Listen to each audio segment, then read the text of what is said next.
Good evening, everybody, and welcome to the New Jersey Globe Rider University 2026 Democratic Congressional Primary Debate for New Jersey's 12th District.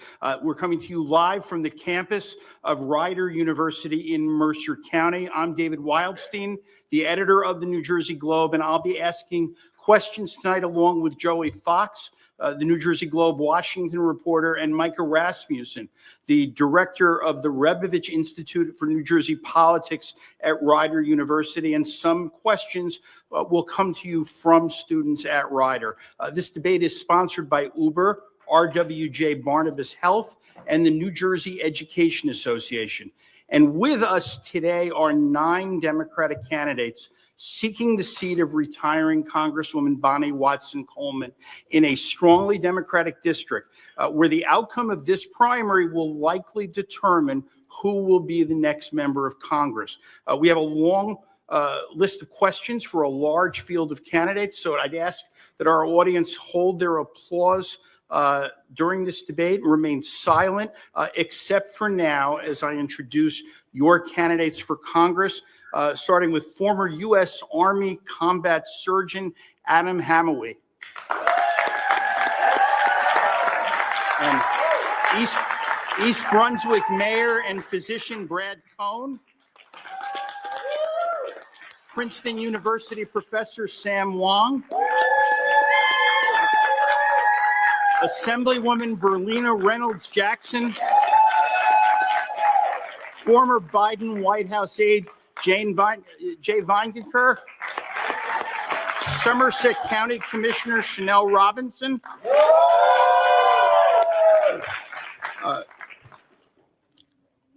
former New Jersey Working Families Director and Senator Andy Kim, State Director Sue Altman, Plainfield Mayor Adrian Mapp, and attorney and businessman Squire Servance.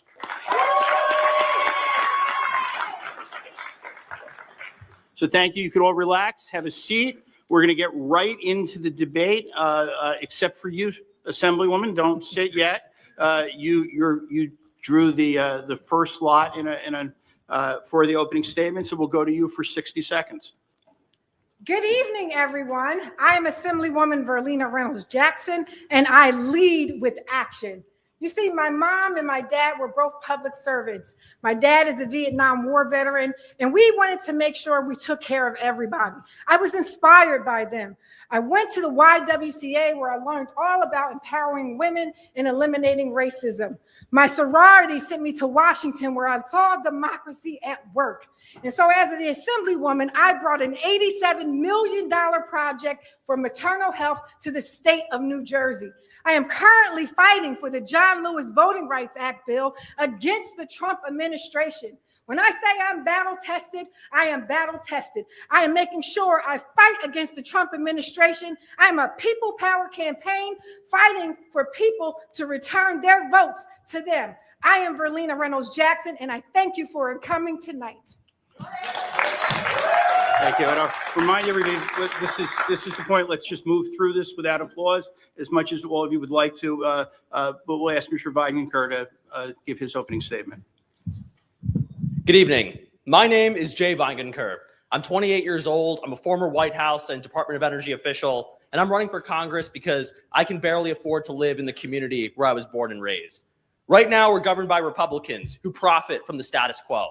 They profit when our neighbors are detained by ICE. They profit when bombs are dropped on children. They profit when our utility bills skyrocket. And then we have Democrats who tell us, sign on to our letter and our petition, pass our non-binding resolution, show up to our ribbon cutting, and then hopefully things will go back to normal. But let me tell you, at 28 years old, my generation has never experienced normal in our politics. We were born in the aftermath of 9/11. We were raised in a recession. We graduated school in a pandemic. And now we're struggling to find jobs in the advent of AI. So tonight, I'm asking you for your vote. Vote for someone not because they've waited their turn. Vote because we cannot wait any longer. Thank you. Mayor Cohen.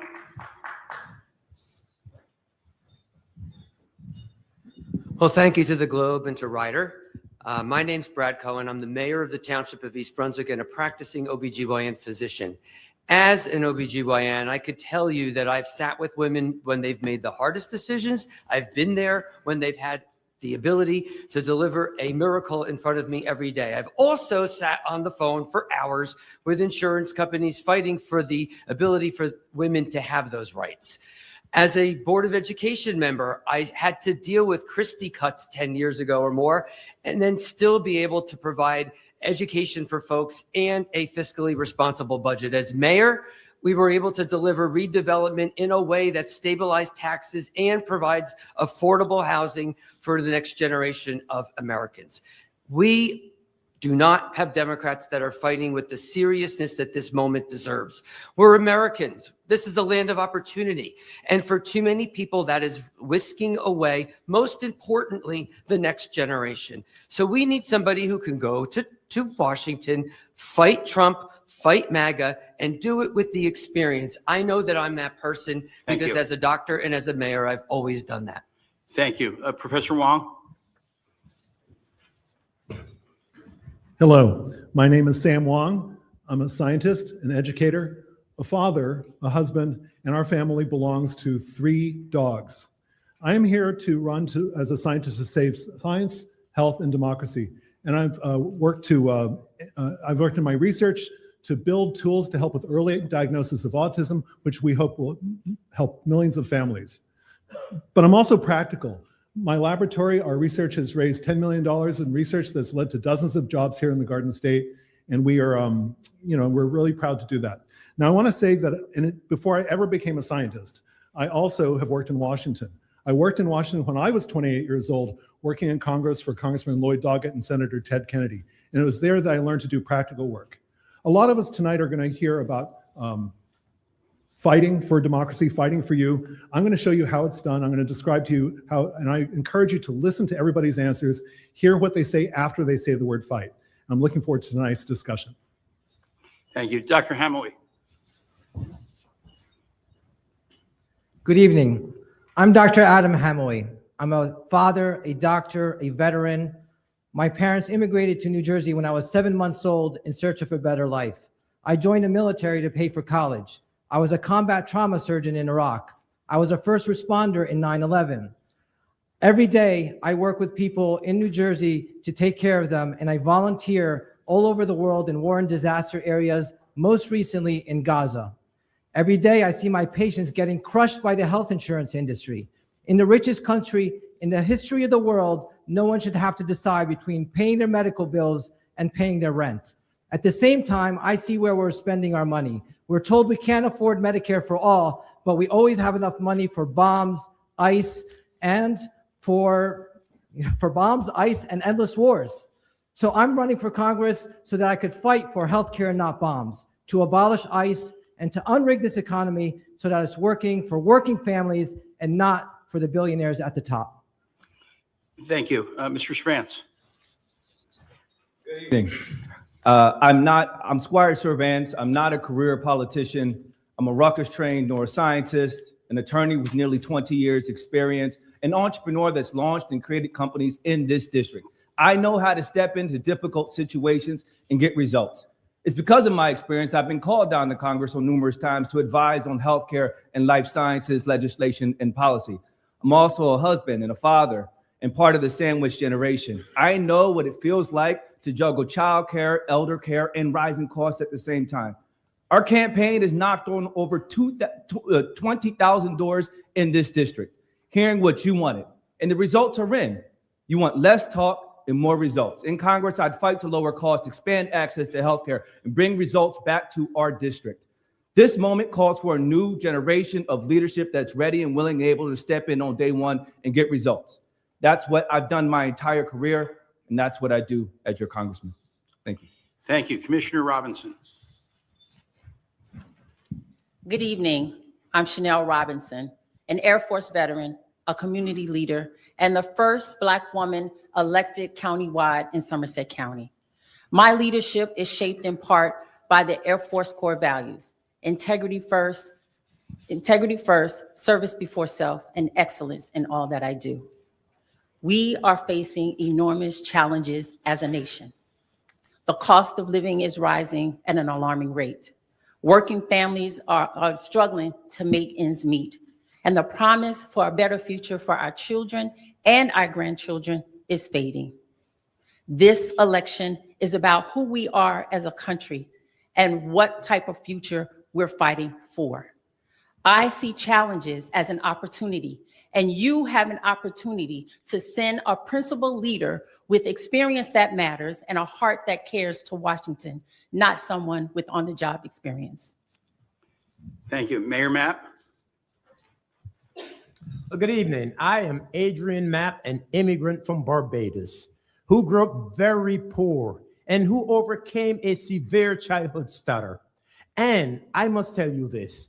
When I first came here, I worked as a gas station attendant and as a security guard before working my way into business. And I've had a successful career in business before entering the public square.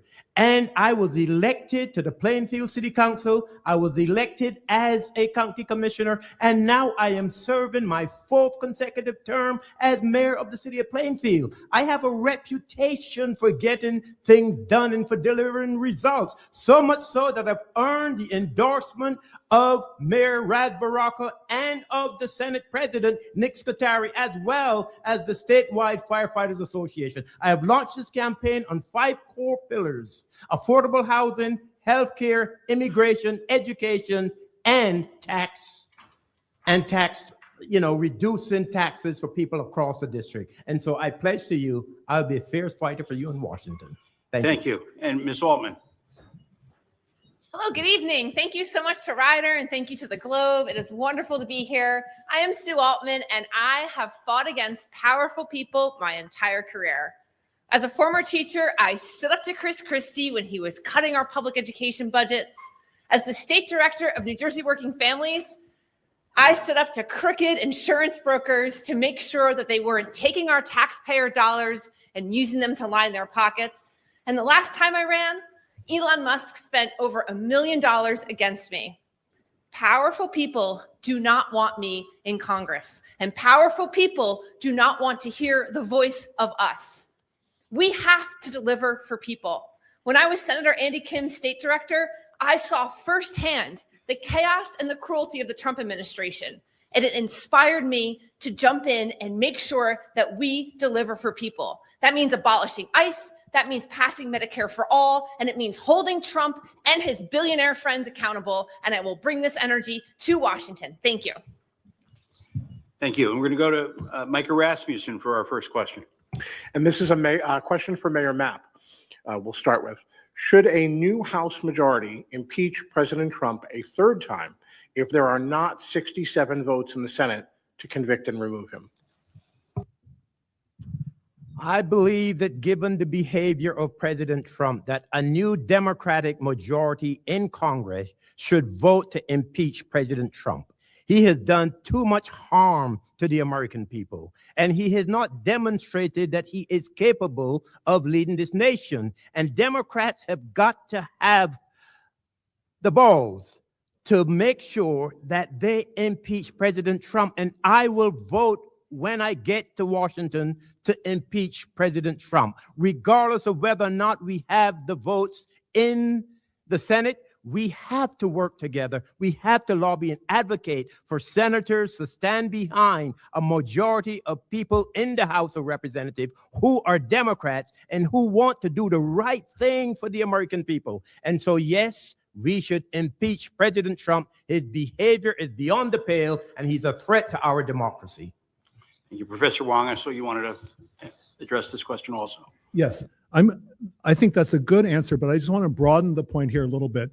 We can talk about the specific political battles that we're undergoing right now, but the broader question is making Congress the Article I power it's supposed to be and exercising all its powers and not holding back because of political risks such as not being able to convict, but actually exercising all the Article I powers against any official who breaks the law. And this is the central long-term challenge facing any Democratic Congress and any Congress. Look, I think we're in a state where people want results. We're going to try to impeach people, but we don't have the votes in Senate to get them out.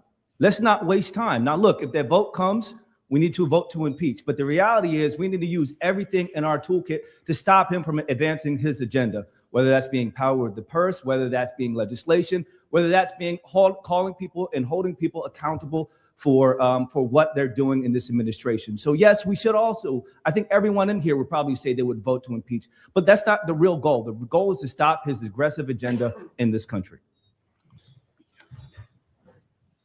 Yes, we should impeach. However, Donald Trump is not the problem. He is a problem. Our rights and our freedoms are under attack. We have a lawless president, a radical Supreme Court, and we have a Congress who has not addressed the concerns of the American people. So yes, we should impeach him. However, we must take back and restore constitutional order in making sure that the American people are taken care of. Thank you. Okay, seeing no others, we will move on to the next question. And this is a question that will start with Mr. Vaingankar.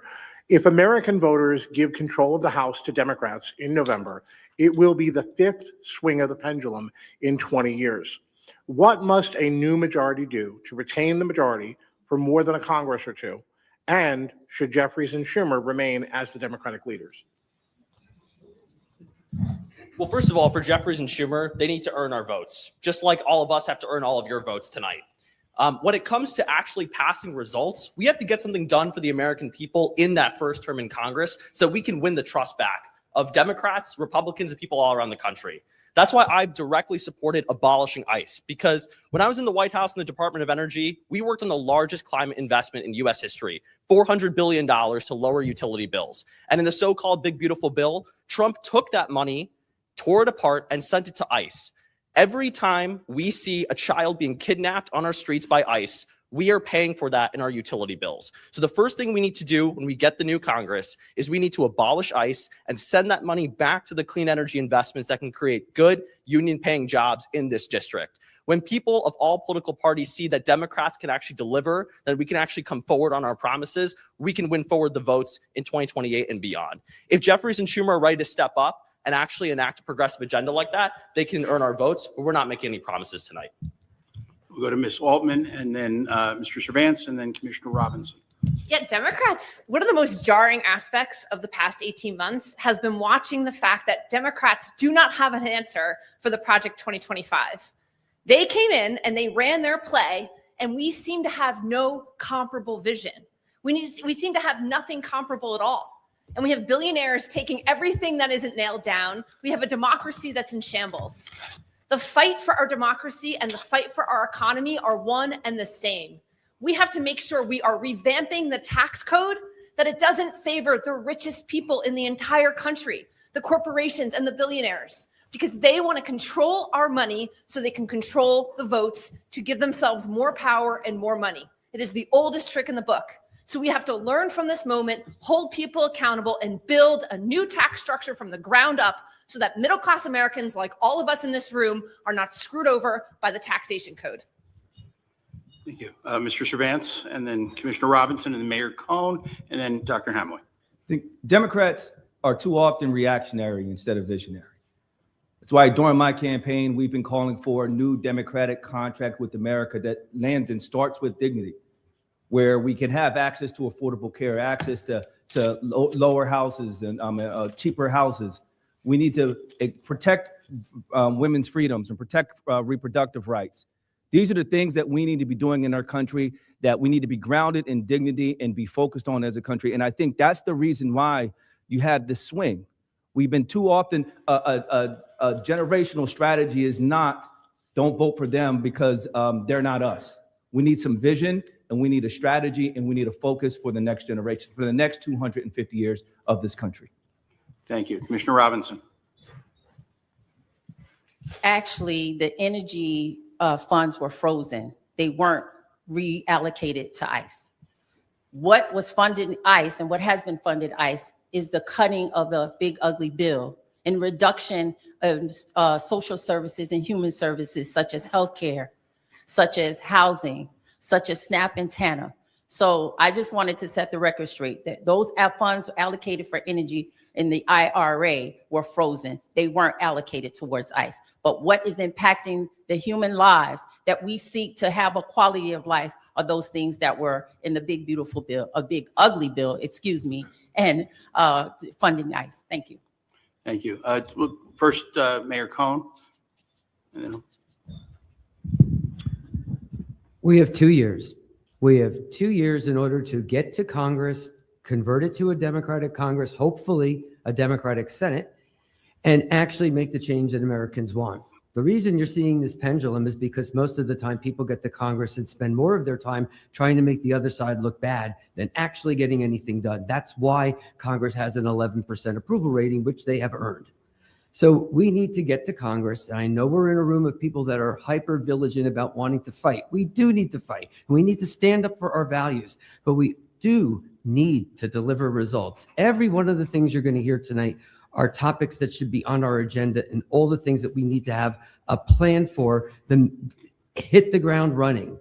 But more than anything, if we have any chance of the White House in 28, we have to prove to the American public that as Democrats, we can actually do things and get things done. Dr. Hamaway. The question about Democratic leadership, I think they are failing to meet the moment. When we're talking about fighting, it's not just fighting for the sake of fighting, but are we listening to the base? And I think the base is not satisfied with the way things are going in Congress. So we need people who are actually going to stand up and speak against the transgressions that are happening. We don't need more backroom deals and same business as usual that we've seen in Washington that has gotten us to where we are today. Thank you. And Dr. Wang. I just want to very briefly point out that the second part of your question was not answered by most of the people. So Congress has let us down. Republicans have been captured, but Democrats have lost their way. And that means there's a necessity for new leadership. If you've been watching in the last couple of years, millions of people have turned out of unhappiness of where things are going. And what that means is that outsiders need to come in and take over and bring the Democratic Party back to where it should be. And that means voting for new leadership. And I just want to be very specific that I would not be very favorable towards electing Hakeem Jeffries as Speaker of the House. I think that there's a lot of good talent in the House of Representatives, a lot of good people, whether it be Jamie Raskin or others. There are many good people in the House of Representatives who could lead. Okay, thank you. Assemblyman Reynolds-Jackson, the next question is going to be for you. Should the United States provide military aid to Israel for defensive weapons only, or also offensive weapons as well as neither at all? And give one example of something you would support and one that you would not. Well, let me set the record straight here. I support Israel. I support the two-state solution. The issue we have, and I'm going to go to Donald Trump and these senseless wars that we're having. We are bombing innocent people. We spend so much money on military aid, not just in Israel, but other countries around the world. I think if we really want to look at this issue, we need to say, if we're going to stop there, we need to be able to look at other places as well that we are bombing. The war that we're going on right now in Iran is unauthorized by Congress. There is no end to when we're going to stop. And again, endless people, innocent lives are being lost. I don't want us to forget that we're in this war without congressional approval. This is unheard of. Congress needs to step up, put in its authority, and stop this senseless wars. I'm about peace. And I think these things that are happening may not be popular, but I refuse to continue to support Donald Trump and all of the things that he's doing in the countries around the world. So that's my bottom line where I stand on that. Thank you. I just want to remind all the candidates, Dr. Hamaway, you can come up next. For all the candidates, you'll have 60 seconds. You're all welcome to answer these questions. So, Mr. Viner, you'll go after. We need to be consistent with our laws and how we treat all countries. And based on our laws, we should not be providing any weapons to any country that is not following the rules of international human rights, let alone committing atrocities and genocide. So I am against giving any kind of weapon to Israel or any other country that is not following these rules. Thank you. Mr. Vaingankar, and then Mr. Servance, you'll go next. Or, I'm sorry, it was Mayor Mapp. I'm sorry. Go ahead. Okay, so I think it's really important that everyone be very clear about where they stand on this issue. You know, I was horrified by the October 7th attacks by Hamas, and I supported Israel's right to defend itself. But it's very clear the Netanyahu regime has gone too far and has been careless and oftentimes deliberate in the killing of innocent civilians. And that is why I have said it is time to restrict aid to the Netanyahu regime and directly sanction the genocidal ministers that continue to keep us in this crisis. You know where I stand. You don't know where a lot of folks on this stage continue to stand. We've got folks like Sue Altman, who I love and respect, who, when she ran in a red district, said, I support unconditional aid. Now she's running in a blue district and says, oh, well, maybe we need to block the bombs. We've got folks like my friend, the Assemblywoman Verlina Reynolds-Jackson, who says, I support Israel. She's been attending AIPAC conferences since 2018. And like Sue, they've been ditching every progressive candidate forum this year where they might be asked questions about this issue. Then we've got Mayor Brad Cohen, who openly described himself as a card-carrying member of AIPAC. Listen, everyone, New Jersey 12 needs a member of Congress who's honest with all of you about where they stand and is committed to peace, not afraid of their wealthy donors. Thank you. And since we got since there was a direct response, I'm going to take everybody whose name was mentioned. We'll start with Ms. Altman, Yes, and then we'll thank go you. to the Assemblywoman, and then to Mayor Cohen. So I'm the only candidate in this race that AIPAC has actually endorsed against. When I ran against Tom Kean Jr., AIPAC endorsed Tom Kean Jr. I believe that Israel should exist, that Netanyahu is a war criminal. I believe that we should not be sending our taxpayer money to Israel to kill civilians. But I also think the Iron Dome should exist. Israel is a prosperous country, however, and it doesn't need our money to support the Iron Dome. It can pay for it on its own. The atrocities in Gaza have been heartbreaking and awful. The war has extended to Lebanon, and it's really hard to watch the carnage and destruction there as well. Hamas, Hezbollah, the Houthis, these are terrorist organizations, and Israel should be allowed to defend itself against those organizations. What I really find troubling and sad about this moment is that the increase in anti-Semitism and anti-Muslim rhetoric in our politics and in our lives, in our country, is at an all-time high. And while I very much respect and feel completely sad and horrified at what's going on, we cannot let those violent things come to our shores at all. And we have to stand against bigotry in any form. I stand for Block the Bombs. Thank you. I have been on that. Sorry, David, I have to just finish this. I have been on that since the beginning. All right, All right, thank you. We're going to go. We have a long 2.5 hours. So, Assemblywoman Reynolds-Jackson. First of all, let me say I just love the operational research that Jay has done on me. But if you think about it, in 2018, the world was a different place. And what I learned when I went to Israel is that it is a beautiful country. And I also went to the Muslim side, and that is a beautiful side as well. The kibbutz that I went to go see in 2018 is no longer in existence. And I think when we talk about protecting the right for Israel to defend itself, when we talk about the innocent lives that has been lost, I am not afraid to say that I am pro-Israel and I am pro-Muslim. These are people that deserve to live in peace. I come from I'm a Black woman living in America. I come from an oppressed place. I fight for oppressed people every single day. I will continue to fight for both at the same time. And no one is going to tell me that I can't do that, because that's what I believe in. Thank you. We're going to Mayor Cohen, and then Mayor Mapp and Professor Wang. I believe very strongly in Israel's rights to exist, and not only exist, but to thrive in the Middle East along with its neighbors. Everybody in that region of the world deserves to live in peace. That isn't always so easy. U.S. has always been an ally of Israel, and we have allies throughout the world that we support with military aid. That aid should not only be for defense, which Israel uses to defend its citizens, 20% of which are Muslim. It also must be able to fight back when attacked, just like we do for every other U.S. ally that we have around the world. We also have a country that's a democracy, fighting against people around it whose leaders in most of these terrorist countries wake up every single day screaming death to America. If you want a country that looks like the United States, it would be Israel. You don't need to agree with its leaders. I don't agree with its leaders. I don't agree with Netanyahu. I can sure as hell tell you I don't agree with Donald Trump. Okay, But thank I'm you, Mayor. still an American, and I still support my country. We're gonna move this on and just remind candidates if they, there's a time clock on the side and, Sorry. that's okay. We're good. Mayor Mapp, you're up next, and then Professor Wang. It is my firm belief that any aid to Israel should be conditioned on our humanity.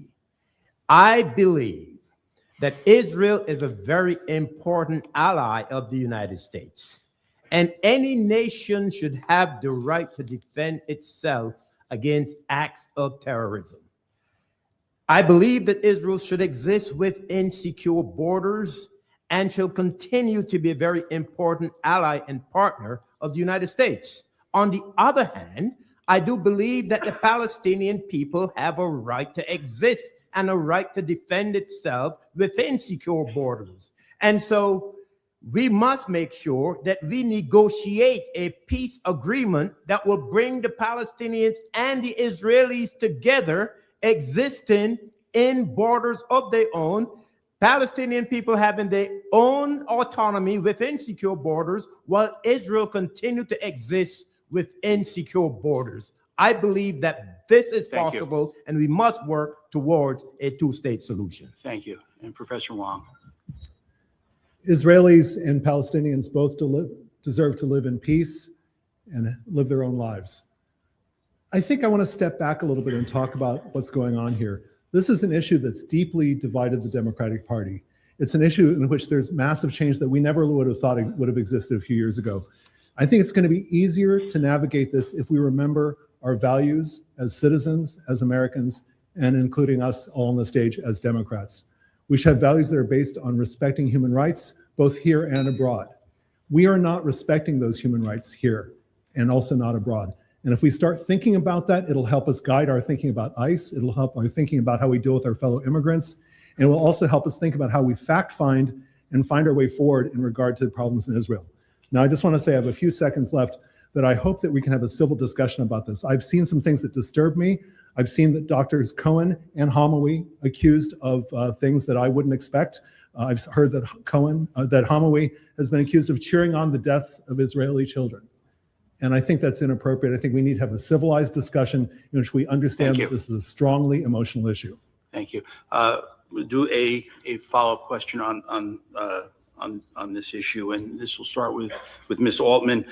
Do you support a single human rights standard for all U.S. allies, not just Israel, but also places like Saudi Arabia or Turkey or other nations? And would you enforce it by restricting military aid and security protections if those standards are violated? Yeah, I think it's a great question, and I actually love the expansive nature of it. We should have a standard human rights standard that all of our allies are equally held accountable to.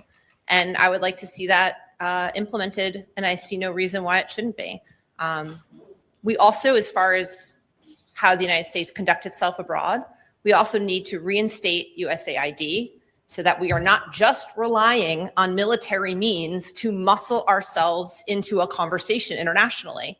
We have a strong economy, but up until Trump destroyed it, we had a really strong diplomatic sector as well. And so I'd like to see us move towards diplomacy and nuance and conversation and aid and exercising that soft power rather than just waiting until things are a disaster and then always using our military as a first course of action. Thank you. Dr. Hamaway. I support a consistent standard over all countries. If we are going to provide aid, we need to follow our rules about how we're going to provide it. International human rights. When we're talking about defense, okay, this isn't about defense. Every country has a right to defend itself. But what we have from the International Criminal Court, what we have from Human Rights Watch, from Amnesty International, and what I have seen and experienced with my own eyes isn't self-defense. It's a country that is committing genocide and continues to bomb innocent people every day. We need to hold our standards to every country. It's Israel, it's the UAE and what it's doing to Sudan. It doesn't matter where you are. We have to be able to project that we are fair and even, and Israel is not the exception. Thank you. Commissioner Robinson. As a veteran, I've seen firsthand the cost of going to war has cost the people of America. Every life has a value. You have mothers and fathers being sent off to war while children have anxieties and traumas that we can't undo. Innocent lives are being lost. All for what? For control, for power. The monies and billions of dollars that we send to fight these unilateral decisions of ending wars could house the unhoused, could feed families, could provide livable wages to the American people. We should be recommitting to NATO, working with our international partners in making sure that this does not happen again. Thank you. Mr. Servance. Okay. I think when we talk about foreign policy, it needs to be grounded in our Constitution, it needs to be grounded in dignity, it needs to be grounded in protecting civilian lives. That's how we should be approaching foreign policy, and it should be grounded in consistency. The problem with the current administration, we treat different countries different ways, right? And I think if we provided some consistency across the board, we'd be in a better diplomatic position on a national stage and be in a better position than where we are right now. Thank you. Assemblywoman. Donald Trump is the problem here. He has said horrible things about other countries. People that come from, they're eating cats and dogs. He's saying that they come from shithole countries. Donald Trump is the problem. What we're talking about here is getting to the deep roots of systematic racism and war. He's creating this chaos within us that's dividing us. This is the root cause that we're talking about here. Let me go to Washington to call out this appropriations that are spending money on wars. Let's check Donald Trump. Send me to Washington to continue to fight against him and the things that he is doing. Mr. Vaingankar. So let's be clear here. There already is a single military standard of how U.S. aid is treated. It's called the Leahy Laws. When countries that receive our aid violate international law, they're supposed to be sanctioned. They're supposed to be punished. And I think the best way to do that is by directly punishing the folks who make the decisions to drop those bombs, like Netanyahu, Ben-Gvir, the leadership of Saudi Arabia, the UAE. And we actually have precedent for this. This has happened before. In 2019, when the U.S. was giving offensive aid to Saudi Arabia for its war against the Houthi rebels in Yemen, they went too far. They started committing what many consider to be a genocide in Yemen. And Republicans and Democrats got together and they enforced American laws and they restricted the types of weapons that we sent to Saudi Arabia. The reason why we selectively enforce our laws is because members of Congress are afraid of dark money being spent against them by crossing AIPAC and other dark money groups. Let's just be very clear about this. The reason why we were able to hold Saudi Arabia accountable, but we couldn't hold Netanyahu or Ben-Gvir accountable, is because too many Democrats in Congress, and of course Republicans, are scared of AIPAC. And we need everyone on the stage to reject their money. And if they don't, you know where they stand. Thank you. Our next question is going to come from Leonel Rivera Rodriguez, a student here at Rider University.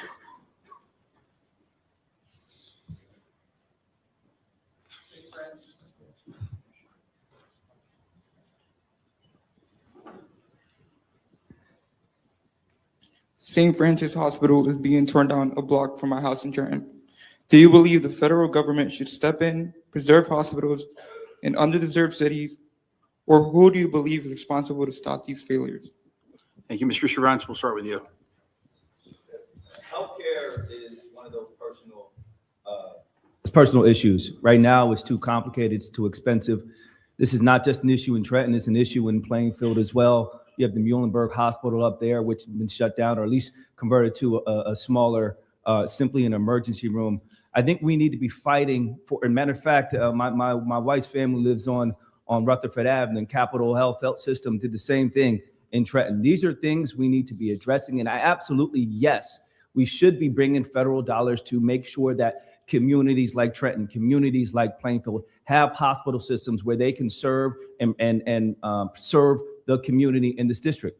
This is a broader issue. We need to go further and lower costs and provide for hospital transparency. We need to expand access to healthcare and insurance, expand access to care. We need more doctors. We need more community health systems, more doulas, more midwives. This is what I'm saying. And our campaign slogan is really around access to a healthier, more affordable communities. And as your congressman, that's what I would be focused on. I have experience delivering results, and that's what I would do as your congressman.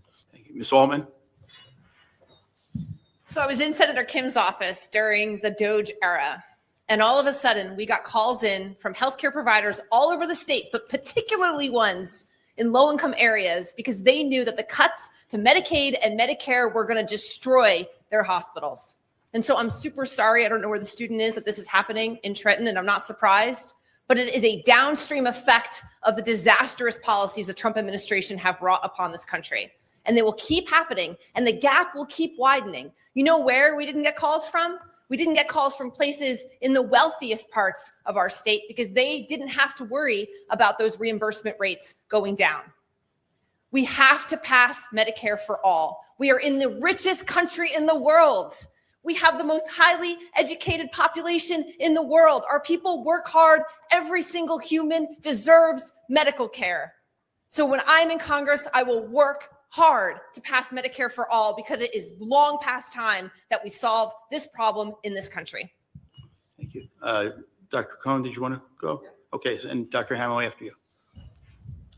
I think a lot of folks don't recognize that in our state, the last maternity hospital in Cape May County closed several years ago. So it's not just urban communities, it's healthcare in general that's being retracted. Costs are so astronomically high that it is on a tailspin. State health benefits went up by almost 30%. The issue in poorer communities is that they have no other options. They can't, in many instances, have transportation to get them to go somewhere else. So these health disparities continue to get worse. In the richest country in the world, where we have outcomes for a system that is far more expensive than anyone else in the world, and our outcomes are worse. We desperately need a universal healthcare system that provides access to everybody, that's affordable and complete with coverage, and doesn't make distinctions based on your zip code. Thank you. Dr. Hamaway? I agree with all my colleagues. We need a universal healthcare system. It's long past due. What we have is Trenton used to have 3 hospitals, now it's down to 1. But the question is always, why aren't we doing it? We have the monopolization of hospitals now. They're getting together because they're all for profit. And everyone says, how are we going to pay for this? We're spending $1 trillion on the Department of War, and Trump wants to make it at $1.5 trillion.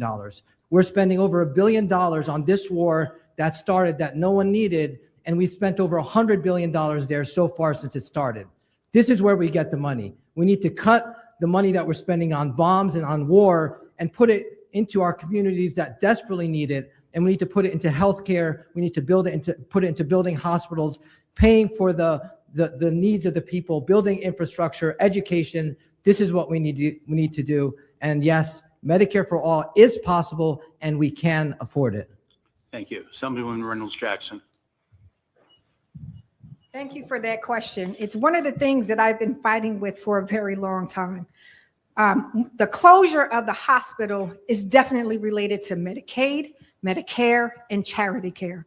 But let's pull the onion back on it. The reimbursement rates are still extremely low. So they're not able to pay the bills to keep the hospital open.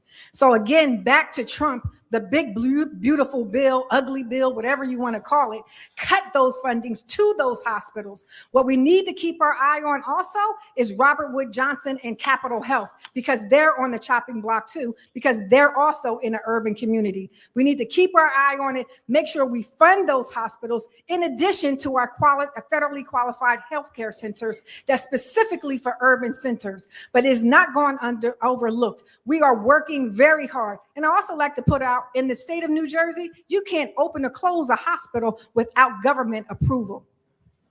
Thank you. Mayor Mapp.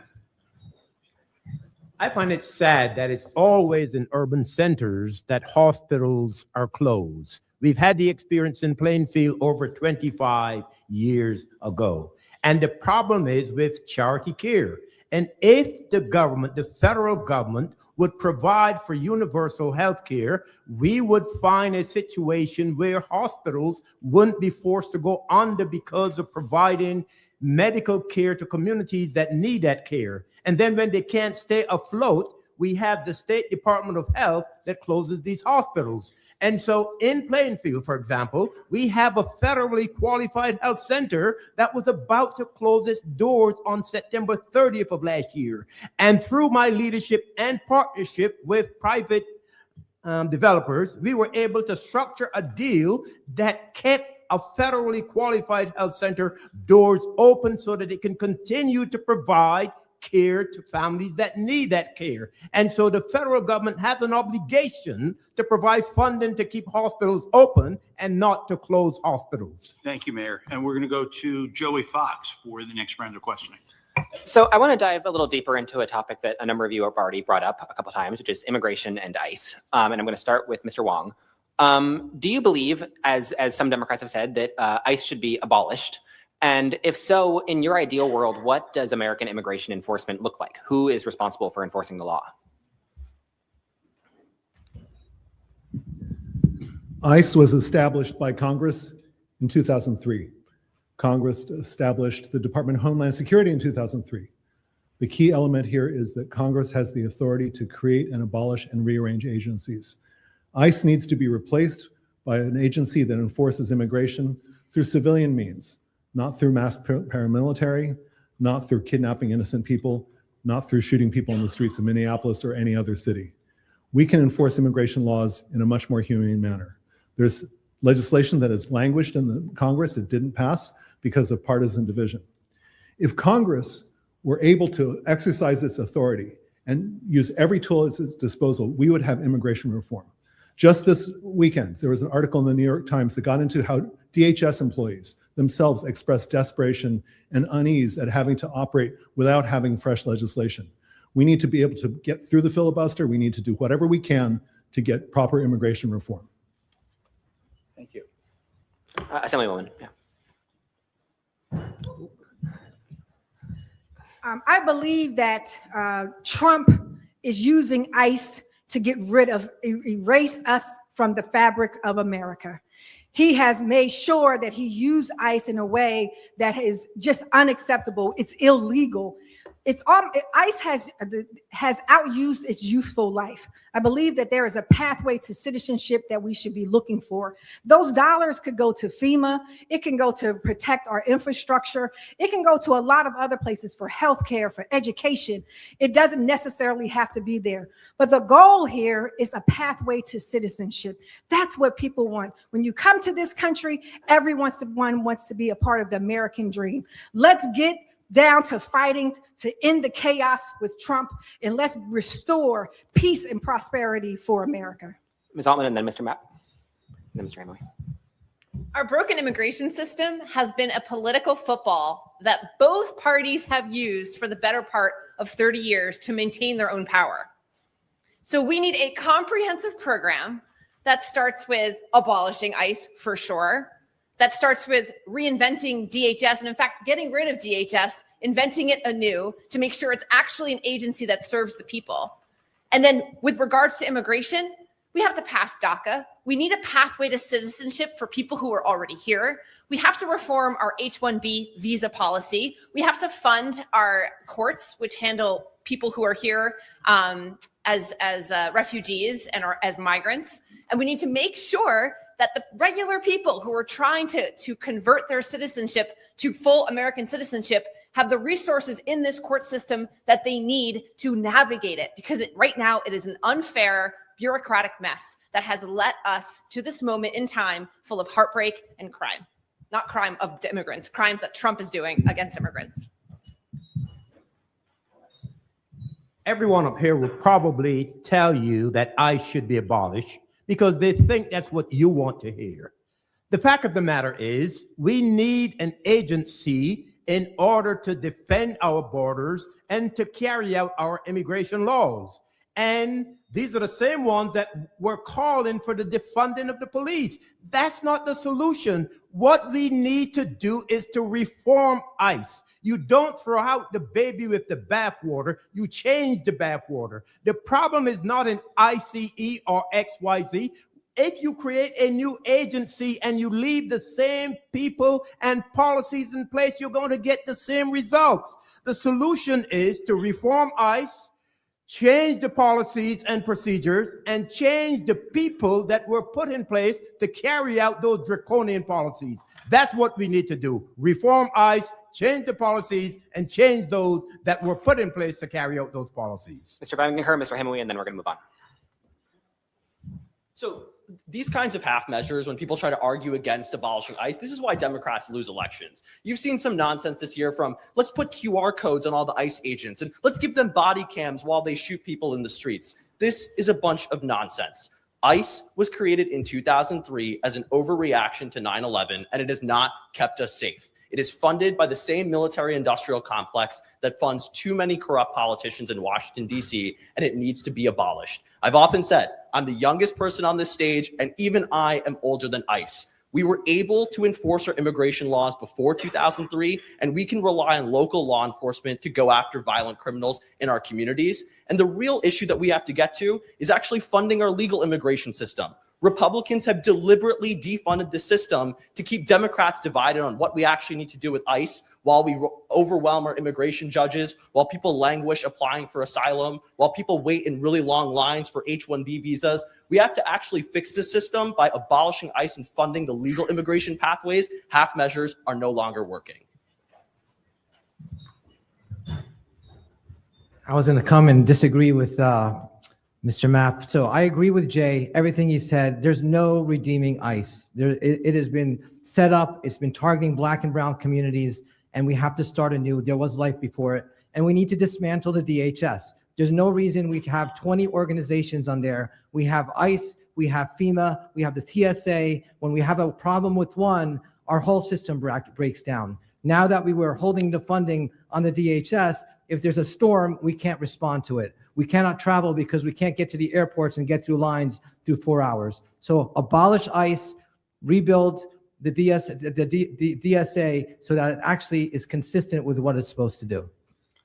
So I'll jump back in here, and this question will be directed at Ms. Robinson. If the Trump administration were to plan to build an immigrant detention center in the 12th district, as it has in other parts of New Jersey, like Roxbury, like Newark, first of all, would you oppose it? But second of all, maybe more importantly, what specific steps would you take to fight against that facility and the Trump administration's plans? Thanks for the question. It's a complex issue and competes with other priorities. However, I would be against and opposing them coming into our communities with the detention center. I have already taken action with my Somerset County Board of Commissioners to put forth a resolution in support of not allowing them in public spaces, and also not to come in to buy up our assets in order to put in a detention center. So we need policies around stopping the craziness that's going on. And Mr. Trump has got to go. Again, I said it before, he's not the problem, he is a problem, and his cronies are doing his bidding. So again, I would oppose a detention center. I've already put measures in place as Somerset County Commissioner, and I will continue to fight at the top. Thank you. Ms. Altman? I love this question because it's about organizing. All right, we got something coming to our district. What are we going to do? First of all, I'm going to call the governor. I'm going to call our commissioners. I'm going to call our mayors, and we're going to gather around, and we're going to use New Jersey's famous home rule bureaucracy against the federal government. And we're going to make sure that we have every ounce of bureaucratic energy used to push these guys out. And then I would tap into our incredible immigration organizing groups here in the state. We have Make the Road, we have the Alliance for Immigrant Justice, we have labor unions like 32BJ who are really always show up for organizing on immigrant issues, and we'd rally people to show up. The situation in Roxbury was an incredible accomplishment fighting it, by people in the district and around the state. And so I would marshal all of our resources together to make sure that we as New Jersey kept that thing out. If anyone else wishes to weigh in, Mr. Wang? Being reactive against power is a good first step. It's a good step when you're in the minority. What are we going to do when we're in the majority? Rebuilding our nation and rebuilding our republic is not just stopping the damage and not just stopping things like ICE detention centers. We need a long-term plan to make sure that acts like this never happen again. And that means a second part of this, which is doing something in the long term. Now, the Trump administration is going to disobey court orders. They're going to keep on using money. Congress can take the next step, which is to zero out that money. But then there's a longer term step, which is have courts that are going to step in and do their job. And what we need is a Supreme Court that is going to not stand in the way of Congress exercising its power. And that requires long-term action. That requires taking a really good hard look at the size of the Supreme Court, the term of the Supreme Court, and the relationship of Congress to the executive branch and the judiciary. And that's a long-term solution to these ICE detention centers. Ms. Reynolds-Jackson, and then Mr. Servance. I'm already doing this type of work. Right now, we are fighting to close juvenile prisons in the state of New Jersey. We work with all of our partners. However, there are 6 more juvenile detention centers that are opening.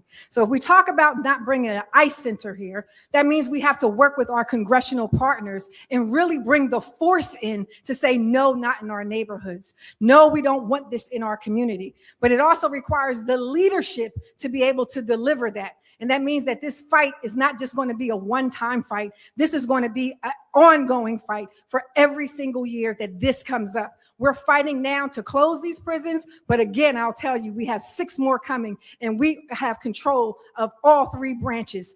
So we have to go to Congress. I need to go to Congress to fight again against the Trump administration trying to do these illegal roundups of people, innocent people in our communities. And that's the fight I'll take to Washington. So to answer your specific question, I would absolutely fight to make sure that that detention center is not built here in this district. We need to use whatever tools in the toolkits we have. I think it seems like the current administration really understands litigation. So we need to go take it to the courts. We need to fight tooth and nail, do whatever we can and legally to make sure that those types of detention centers do not come to our district. We also need to organize. The power of the people is strong.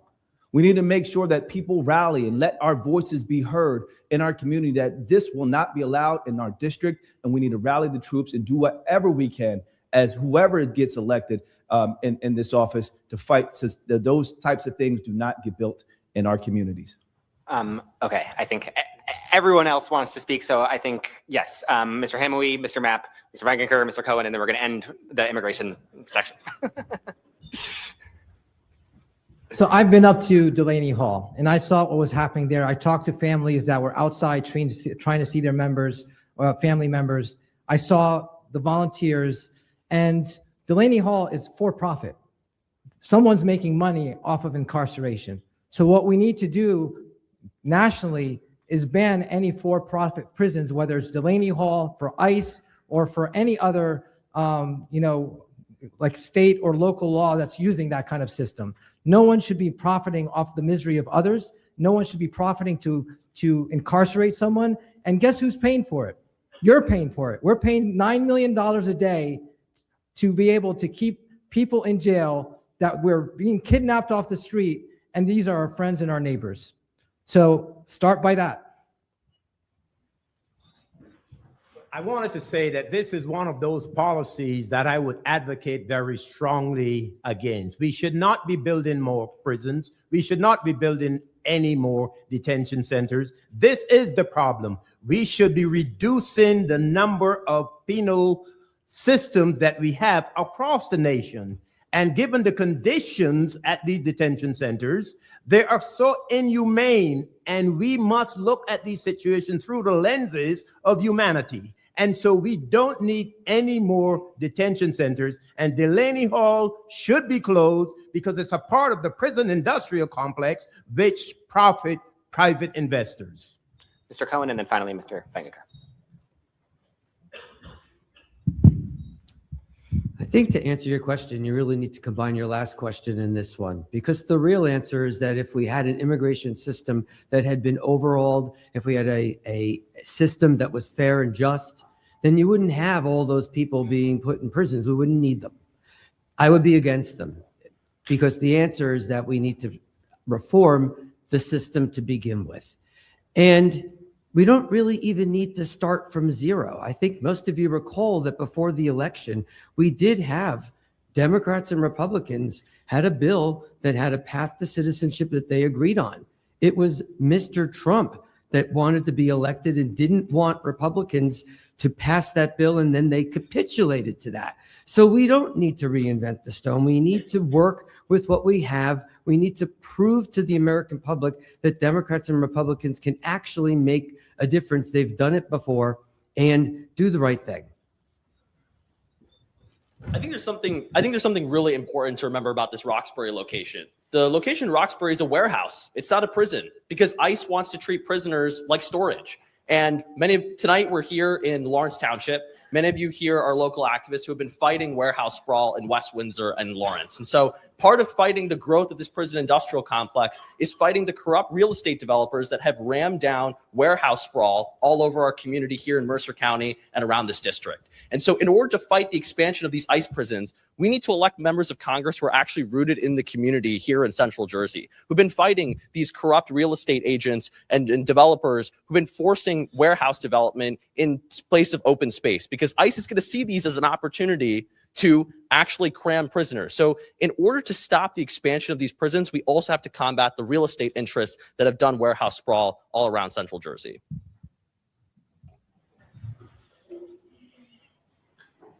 Let's go. Okay. This is a question for Mayor Cohen. In the face of an already perfect storm of high electric and gas prices, at least 45 attacks, fires, and explosions have struck refineries and other global energy infrastructure. Does there come a time when all energy sources must be mobilized, whether they're renewable or not?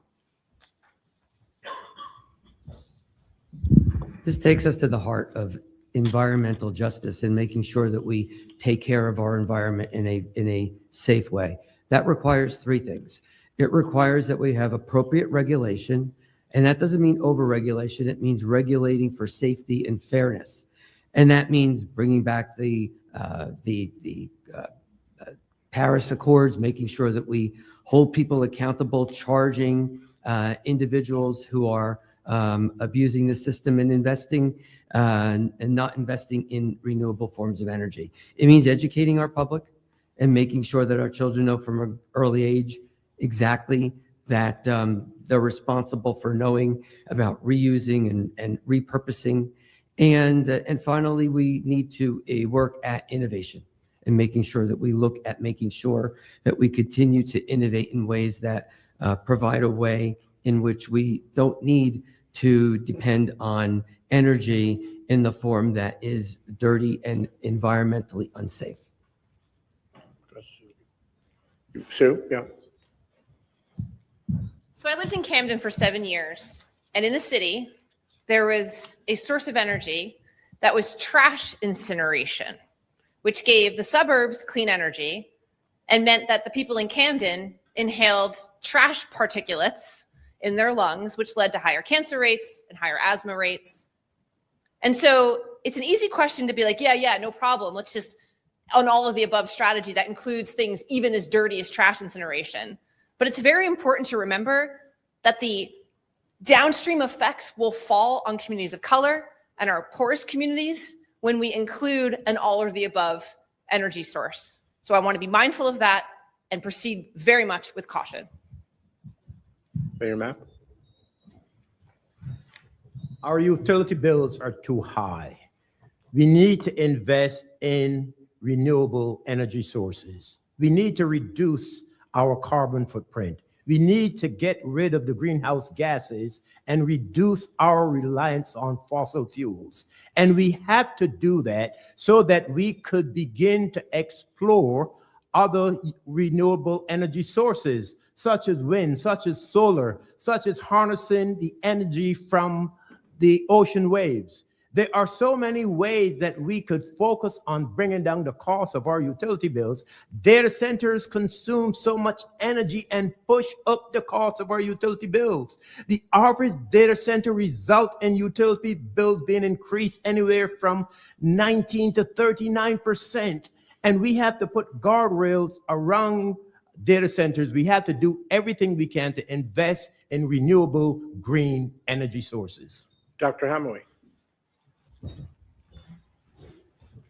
This is a question about infrastructure, and it's a question about energy.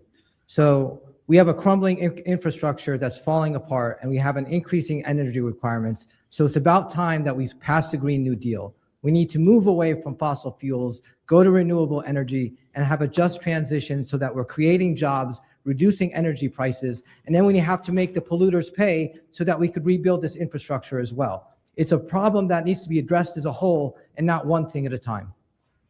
Mr. Vaingankar.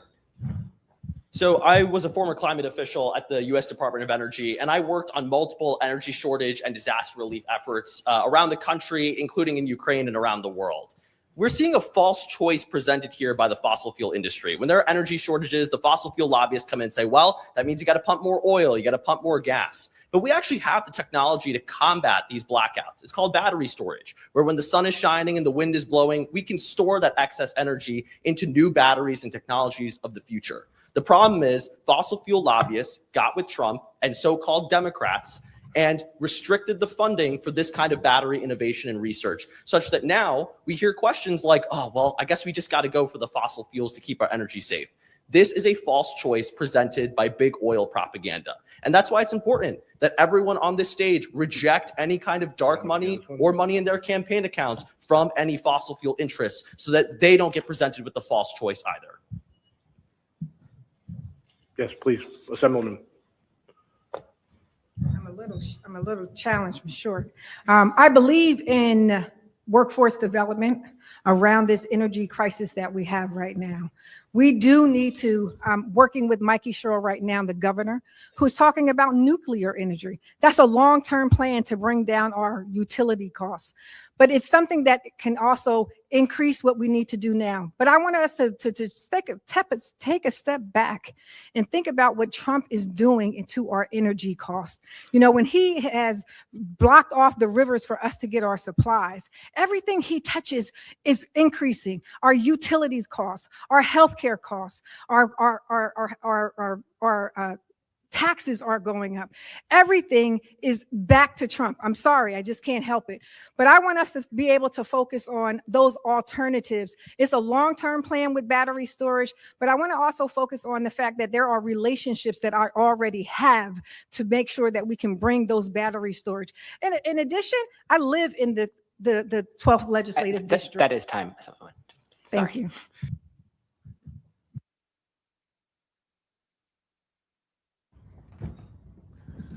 These are excellent priorities, and if our long goal is to replace polluting and greenhouse gas emitting technologies with technologies that are clean, we need a specific strategy for doing this. As we are here on the stage, over the last couple of years, thousands of PhD scientists have been fired from the federal government. Research into clean energy has been choked off, and the Supreme Court has blocked the EPA's ability to classify carbon dioxide as a greenhouse gas. If we're going to execute on these excellent ideas, we need fundamental reforms that are going to restore America's ability to work scientifically, and we need a mechanism for Congress to exercise the will of the people. And if we can do that, it comes back to Congress exercising its will, including finding a way to have a Supreme Court that is somewhat in line with the views of the American people. And these are ways to bring us forward on solar, on nuclear, on wind, and other renewables. Thank you. Commissioner Robinson. We talk about fossil fuels, we talk about data centers. As an IT executive, I sat in those rooms where decisions were made. And while I understand the business case for data centers, we must think about the working families and the working community. We are destroying those who are our most vulnerable. Healthcare crises are going up. So while their health is at risk, what are we doing to help them on the other side? 6 in one, half a dozen in the other.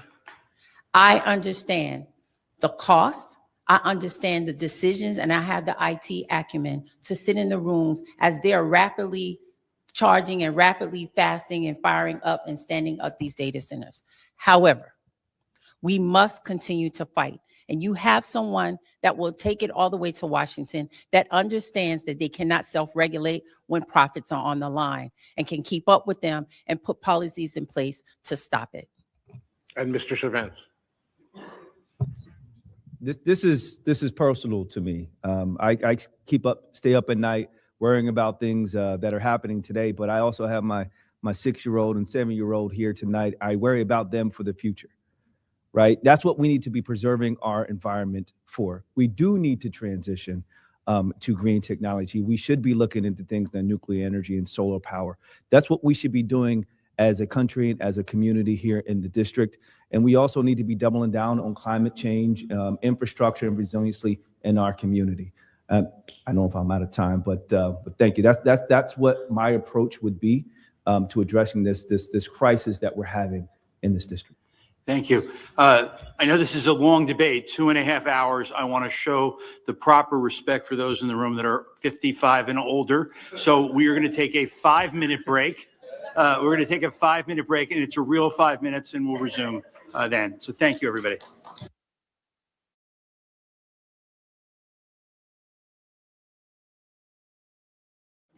The next question is going to begin with Dr. Hamaway. The 12th District is home to a dynamic research and educational corridor increasingly driven by AI. But many residents are worried about the industry's expansion and job costs. As a member of Congress, would your legislative record treat AI as a blessing or as a threat?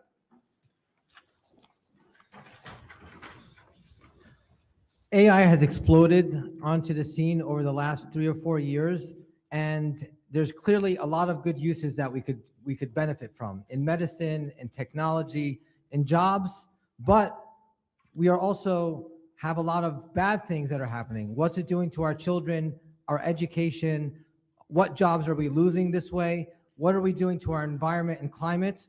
And so we need to stop and slow down. We're going through this too fast right now. We have really a profit incentive where the billionaires are making money and they want to build data centers all over the place. And what we need is a moratorium so that we could see the pros and cons and proceed so that it could benefit society instead of harm it. Commissioner Robinson. It would be a threat. However, that's without guardrails. So my administration or my term as Congresswoman, we would be making sure that we had guardrails and to safeguard the working families and those who need jobs and continue to work. Also, for clarification on a previous question, I would not support Hakeem Jeffries or Schumer as the leaders, but I stood up to clarify. I did not stand up to answer the question. So for those that you were wondering. Additionally, Somerset County has been awarded in 2023 for its smart growth in the areas of land use, resiliency, and economic development. So we must continue making sure that we're protecting the working class and the working families and making sure that AI does not take them out. Mr. Servance. AI is going to transform how the world works. It's an industry that America needs to lead. America needs to set the standard in. I think, I am a job creator. I've created multiple companies in this district, creating jobs here in this community. We need to understand how this is going to play out. AI definitely is going to take away jobs, but it also is going to create jobs. And in that transition, we need to make sure that we're retraining, reskilling, educating our community, individuals in this community so that we can take advantage of these jobs for the future. We do need to make sure we have guardrails in place that protect against bias, that protect to make sure there's transparency and accountability for what we're doing. I don't think it's going to be a threat. I think it's something we need to lean into as a community. As someone that's launched and created jobs in this district, that's something that I think we need to make sure that we take advantage of for the future, and we make sure that those new jobs are created here and that makes us a healthier, more affordable community. Mr. Vaingankar. This issue of AI is something that uniquely affects my generation. If any of you have recently been in school, you've been through the experience of figuring out how to use ChatGPT in your school to avoid compliance issues. We've dealt with some of the horror stories of those chatbots having conversations that led to romantic situations, mass shootings, and suicide. I mean, this is really serious. I mean, we've seen how our attention spans have been damaged, but we've also seen the incredible potential of AI to detect cancer early, detect financial fraud, and make our daily tasks easier. So AI has the potential to be a blessing if we put it in the hands of the right people. So that's why I support an AI Bill of Rights that bans non-consensual imagery, actually regulates these chatbots, and ensures that the benefits of AI, those billions of dollars in inflated value, go to communities like ours and generations like mine. A lot of people are going to lose their jobs from AI, and a lot of billionaires are going to profit. They should be paying a form of reparations that actually funds the new job training to make sure our generation is not left behind. Dr. Wang. My family grew up, my siblings and I grew up with autism in the family. And later in my career, I created technology that would allow for early diagnosis of autism. That can help millions of families. That was technology that uses AI in a responsible manner that protects privacy and works for everyone. The question was about New Jersey 12. Here in New Jersey, we have enormous human talent. I've been endorsed by multiple Nobel laureates, including one of the progenitors of AI, a good friend of mine who's here, and we just saw him a few hours ago over at their house. And in his Nobel address, he expressed concern about the advent of AI and how it's not used for everyone. AI is a public good. It's based on all human knowledge. These large language models are built on our knowledge, on our intellectual output. Just like food and drugs and safe roads and flights, AI should be used for good and for all. We've lost our way on that, and it is time to regulate AI in a responsible manner that uses our smarts and builds jobs here in the 12th District. Assemblywoman Reynolds-Jackson. So I'm the chair of education. AI has come before us on multiple occasions about how we regulate it. When I go to Washington, this is what our plan is, to be able to regulate and give directions down to the state. But we have to push pause and say AI is amazing. I think about all the technology that came in, from biomarkers to be able to see where you have cancer. I think about my friend Jasmine, who suffers from cerebral palsy, and all the technology that she's able to use to benefit her. There is a benefit to AI, but it must be regulated in a way. And so when I go to Washington, that is my goal, to make sure, one, it's a workforce development, but we protect our students, we protect consumers through that. But direction should come from the national level down to the states in how it should be used. And finally, Mayor Mapp. AI is not the problem. The problem is how it is used. And like anything, if it's not used in the right way, and if there are not rules and regulations and guardrails around it, it can be a tool for bad. But by and large, the positives far outweigh the negatives. The issue with AI is what is driving AI, and that's the data centers. The data centers are oftentimes the problem, because it costs about 5 million gallons. It takes about 5 million gallons of water to cool a data center. The noise pollution from the industrial fans, those are problems that we are facing. Not only that, but in communities that are water stressed, it's creating problems for the environment. And so we have to put controls in place. And that is why Bonnie Watson Coleman has a bill that is calling for a study around AI and data centers, because of the deleterious effect of the data centers on our community. The problem is not AI. Thank you. Our next question is going to go to Mr. Servance first. What is your clear standard for when the United States should use military force abroad, including conflicts like Iran and Venezuela? And can you name a scenario where you would vote as a member of Congress to authorize force? I think when we're talking about foreign policy, my stance is grounded in justice. And it's grounded in our Constitution. I think when we look at what happened with Iran, we have the president and administration that went in without full, clear diplomacy, someone that went in with the end goals, and the results continue to change, and one that didn't really have a clear avenue on what success would look like. Now, look, my mother was a Marine, so I understand what it means when you're sending people in harm's way. I think we need to be guided by that, guided by our Constitution, guided by protecting civilian lives, and that's how we should approach making those decisions to go to war. We can't go into Iran and other scenarios in other countries without having the Congress involved, right? We're arguing over semantics currently, whether it's a war or it's an operation. It's a war. If people are dying, it's a war. So we need to do better, and that's how I would guide my decisions with respect to entering into a war. Thank you, Mr. Vaingankar, and then Ms. Altman. So I am just barely old enough to remember 9/11 and the impact it had here in central New Jersey. Some of my earliest memories were the cars in Princeton Junction that were abandoned from the commuters that never made it home, or the flight attendant from East Windsor who fought the hijackers on Flight 93. That was very personal to us, and I think everyone agrees that the U.S. had the right to go to war to defend ourselves from an imminent threat. But we also realized the United States, under fear and under propaganda, invaded countries that had nothing to do with 9/11. And we watched as people fear-mongered with Islamophobia and anti-brown racism to drive us into countries that didn't actually present a clear and imminent threat.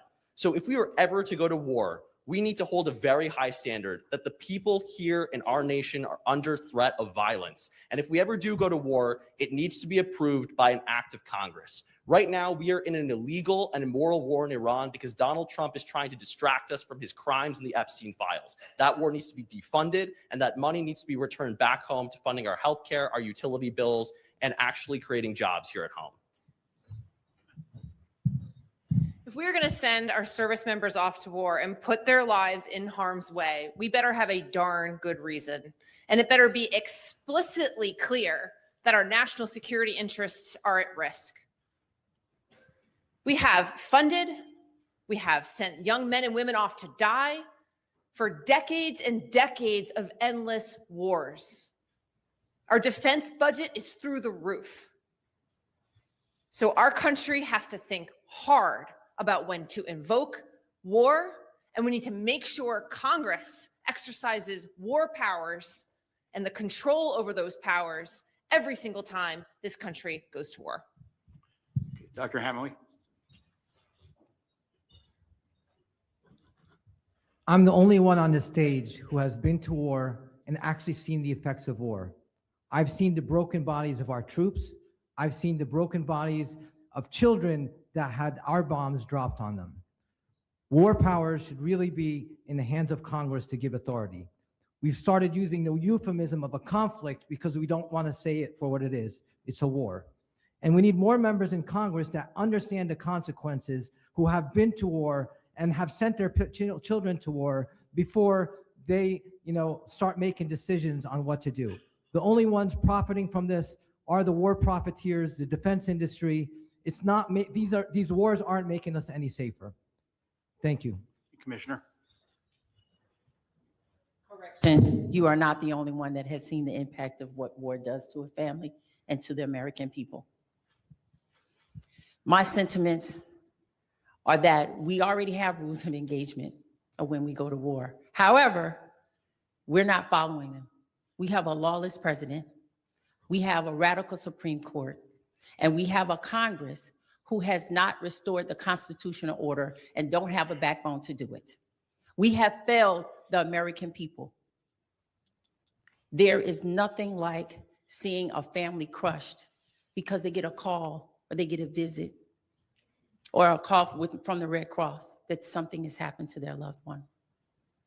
I have a grandfather who served in World War II and Korean War and was POW MIA. My family was blessed to get him back. I have a father who is no longer with us that served in the Vietnam War. And I watched him over the years as he felt the impact of his PTSD from serving in Vietnam. I have an ex-husband who served in over 20 years that was also a Purple Heart recipient. I understand and know exactly what is happening, and we should no longer allow it to happen. Thank you, Mayor.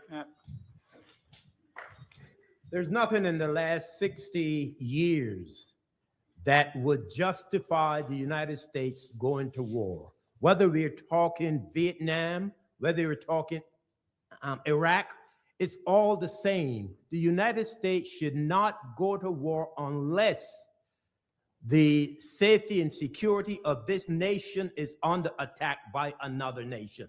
And so when I go to Washington, I will not vote for the United States to go to war with anyone unless the safety and security of this nation is under attack. We haven't seen a good reason why we have gone to war in the last 50 or 60 years, and I don't see myself voting for the United States to go to war unless we are under attack from another nation.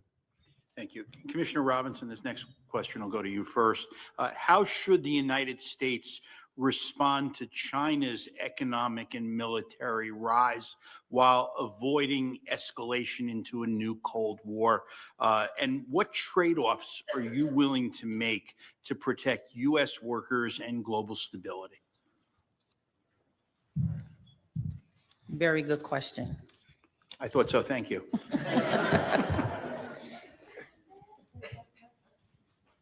Foreign policy, when it comes to the wars and domestic violence and domestic wars, excuse me, is wrapped around diplomacy. Diplomacy is not a weakness. However, we must use the rules of engagement and constitutional order that Congress has in order to send us to war. We must recommit, as I said before, to NATO, work with our international partners, and making sure. I don't know that any negotiations would be good enough until we're in that situation. And I'm not at the forefront. I'm not sitting in Congress right now. I don't have all the intel to make that executive decision.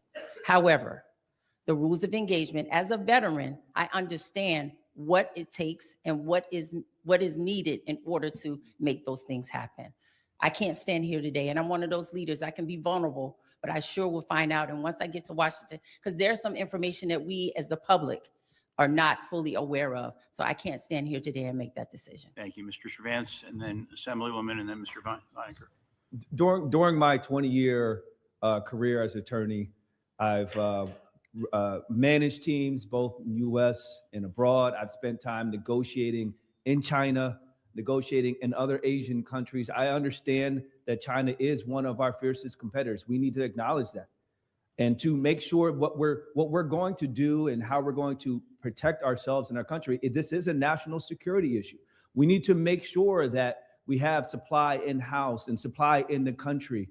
And so that if there is an issue with China, we can continue to build out and have drugs and technology that are being manufactured in this state, in this country, in the state for that matter. And so these are the things we need to acknowledge. And I have experience in doing that, and experience in going to China and negotiating these types of deals. And I think that's the experience that we would want. I have experience getting results. And as your congressman, I would make sure we operate appropriately with addressing China and their as a competitor. Thank you.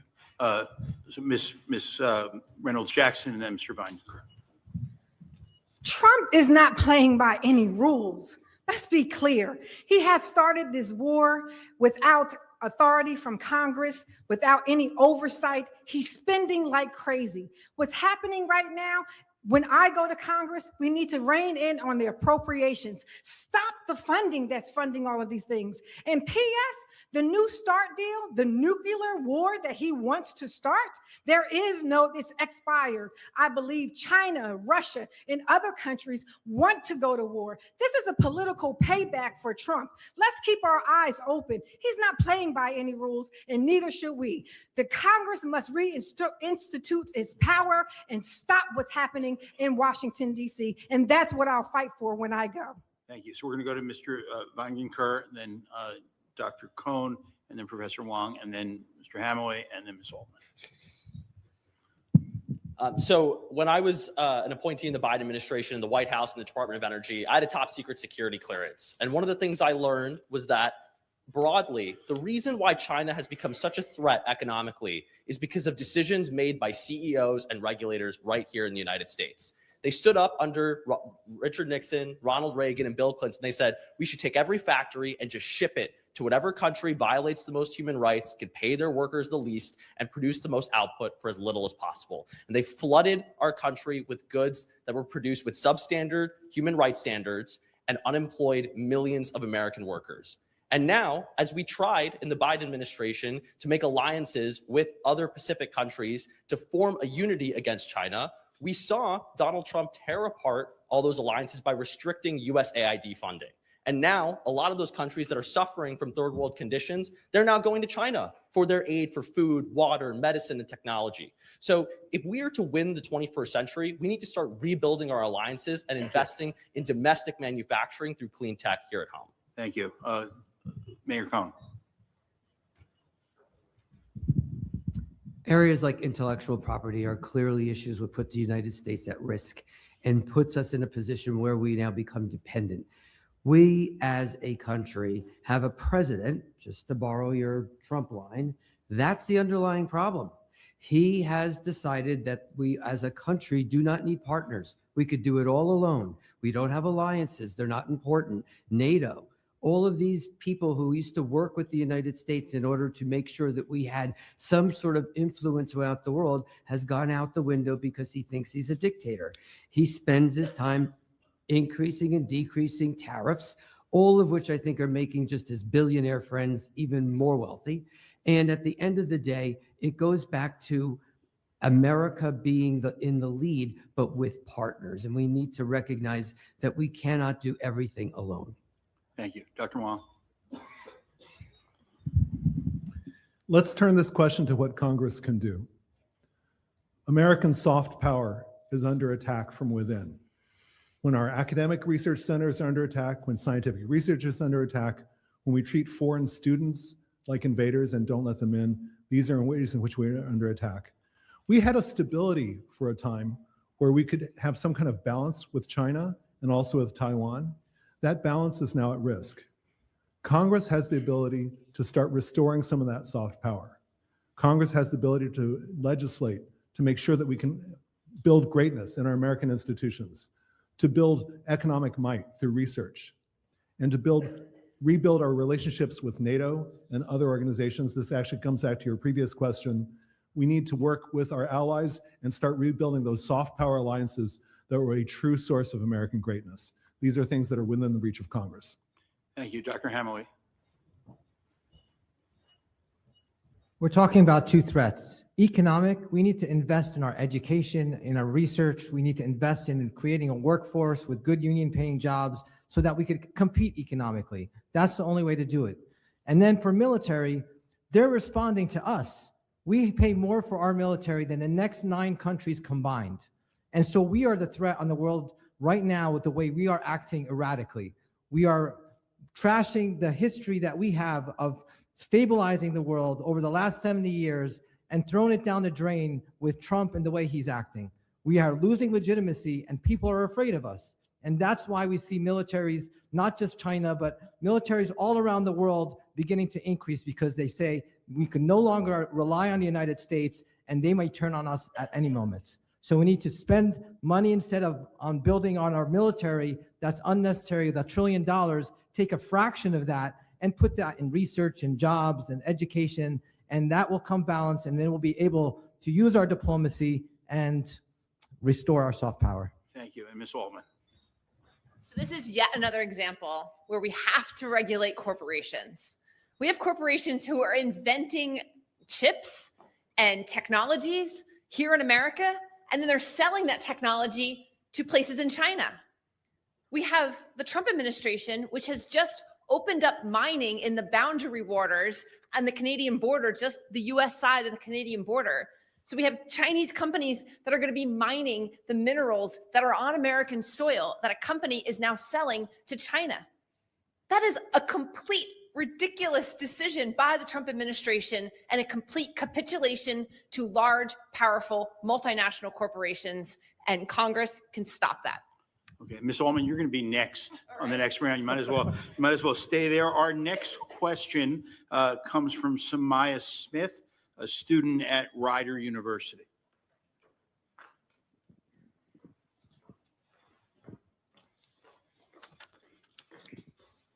Even though New Jersey has some of the most segregated schools in the nation, we have never received any federal enforcement because our segregation is not the result of law, but from where people live. Is there any hope for our schools to ever be integrated without federal pressure? That's a wonderful question. Thank you for it. Yeah, New Jersey has some of the most segregated schools in the entire country. This is a systematic failure from decades of racism and redlining and segregation in terms of where people live. There are over 600 school districts in New Jersey, each carved out for their little towns. I am well aware and rooting for the desegregation lawsuit that is making its way through its courts right now in New Jersey. It is an absolute crime that a student educated just a couple of miles from another student with a different color skin gets a different level of education, gets a different amount of money invested into their education, has fewer resources available at the schools where they attend. It is a shame that New Jersey continues this legacy of racism and segregation. And when I am Congress, I will be loud about ending it and finding federal monies to support desegregation of our schools and equitable education for all students. Thank you. Mayor Mapp. In spite of Brown versus Board of Education in 1954, and in spite of Booker versus Board of Education in Plainfield, our schools have continued to be the most segregated in the nation. And a part of the problem has to do with these artificial boundaries called municipalities. And I believe that we have an obligation at the federal level to have laws in place that would lead to the integration, the true integration of our schools. There is no reason why a child who is living in Plainfield, but whose parents are working in Madison, why that child can't go to school in Madison. There's no reason why a kid living in Scotch Plains can't go to school in Westfield. And so these boundaries are creating the segregation that we have in our schools. And we need to tear down these walls so that schools are integrated and there is better outcomes across all school districts in the state of New Jersey. Thank you. Assemblywoman Reynolds-Jackson. I've been fighting this since 2010 when I was on Trenton City Council. This is all based upon our zip codes. This fight, when we have access, we have the leadership of both the Assembly, the Senate, and the governor. This is a systematic problem that we have here, and the leadership will rather go to court instead of settling it. I have been vocal about this. I continue to fight for this. When I go to Washington, I will continue to fight to make sure that we desegregate our schools, because it's not fair that the funding happens. And then you want to blame us why our education scores are so much lower, but you refuse to give us the dollars that we need to be able to put in our schools to make sure they get an equal education and fair education as everybody else in the district. And that's my promise to you when I go to Washington. So I think continuing on that theme, this question will go to Mr. Wang first. This is a district that includes some of New Jersey and the nation's wealthiest areas. It's also a district that includes some of New Jersey and the nation's poorest areas, especially majority Black and majority Hispanic towns. So given that, how would you approach tax policy in Congress? Would you be open to supporting higher taxes on wealthier Americans, even if that means higher tax bills for some of your own constituents in this district? So first, very briefly on the previous question, one of the problems that we have right now, to Samaya's questions that she's asking, is the idea that we could only act against intentional discrimination, whereas you're talking about an effects test. And one thing that Congress can do is start to mandate effects as a consequence of unintentional discrimination, and that is something that can be done. I worked for Senator Ted Kennedy many years ago, and I was there just after the Elementary and Secondary Education Act was passed, and that is exactly a place where this kind of thing can be legislated. Now, to your question about taxation. We've lost track of taxation policy in the United States ever since the Reagan era. Inequality has increased, coincident with cutting taxes on the very highest level income levels. So we can do things like bring the capital gains tax into line with a regular tax. We can also work on corporate taxation. Amazon goes through our roads and pays no taxes, and yet they make use of our roads, our bridges, all our infrastructure. And so by reforming at the highest level, we can bring more money into the coffers of the federal government. Mr. Servance. Our current tax system isn't fair. There's no situation where a billionaire should be paying less in taxes than middle-class families, period. So yes, we need to address that. Even if it does mean raising taxes on the wealthiest of the wealthiest in our district. Our system is rigged. We can't have it that way. I think we also need to address the SALT tax. SALT is, we are in the situation where New Jersey is disproportionately impacted by SALT than any other state in the country. This is something that we're getting taxed twice by the state and the federal government, and we can and should do better. I think that needs to be increased so that the cap needs to be increased so that we can provide some benefits to the people in the middle class families in this country. I'm a business owner. I am someone that's have a family of 6, part of the sandwich generation. I know what it feels like to have to juggle a variety of things and affordability in this issue and the cost of living issues in this state. And I think having a fair tax system could address that. Ms. Altman and then Mr. Mapp. Something like 55 billionaires have spent over $250 million in this cycle already for our elections. That is in order to make sure they control our taxation system. We absolutely, Democrats have to insist that we raise taxes on the wealthiest Americans. Because if we don't, we literally have no sustainable resources to pay for anything. We are still riding on the same trains our grandparents laid. We are still teaching our kids in the same schools that our grandparents sent their kids to. And that is inexcusable. Part of delivering for people, which is to get everyone's buy-in back that America is a great place to live, means we have to tax the wealthiest people and the wealthiest corporations in this country. It's a non-negotiable. This issue comes down to one of taxation, and we need to change our tax code if we are to level the playing field.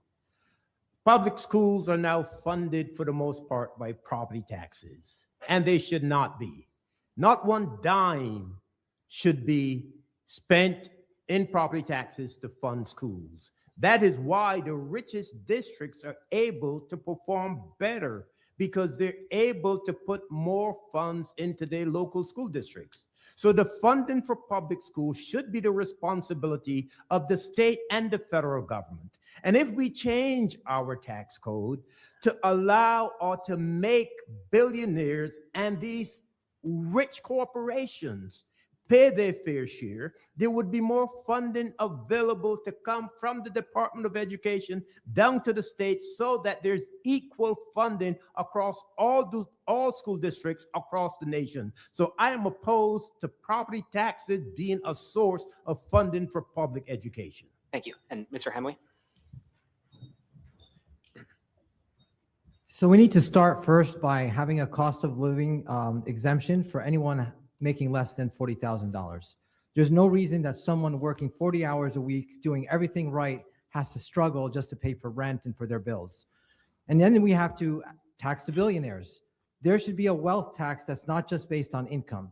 They are able to afford it. They can contribute to society and still live very comfortable. And that's how we start to bring balance and close that gap that we have in our society. Mr. Reynolds-Jackson and then Mr. Vaingankar, and then we'll move on. So I believe in taxing the ultra wealthy. We have a housing crisis right now. I would also propose that we stop banks, the hedge funds and banks, from buying up local property, which escalates our price. We need to be able to redirect those dollars into building new homes. And I'm not just talking about affordable housing. I'm talking about housing that Jay can buy so that he can get out of his parents' house. Less than $500,000.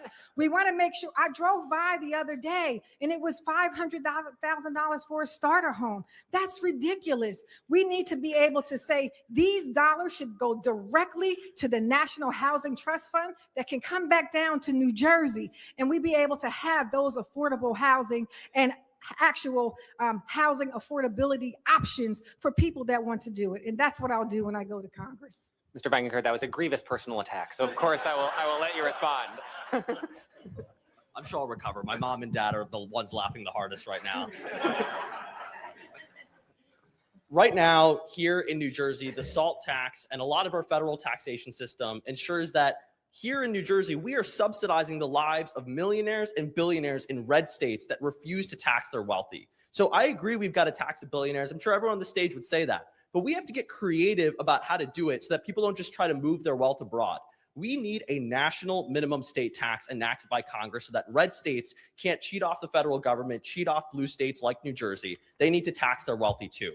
We also need an international agreement for a minimum corporate tax. We tried to establish this under the Biden administration, and then Trump took it and tore it apart, and now we have a race to the bottom. Every developed country across the world should have a minimum corporate tax.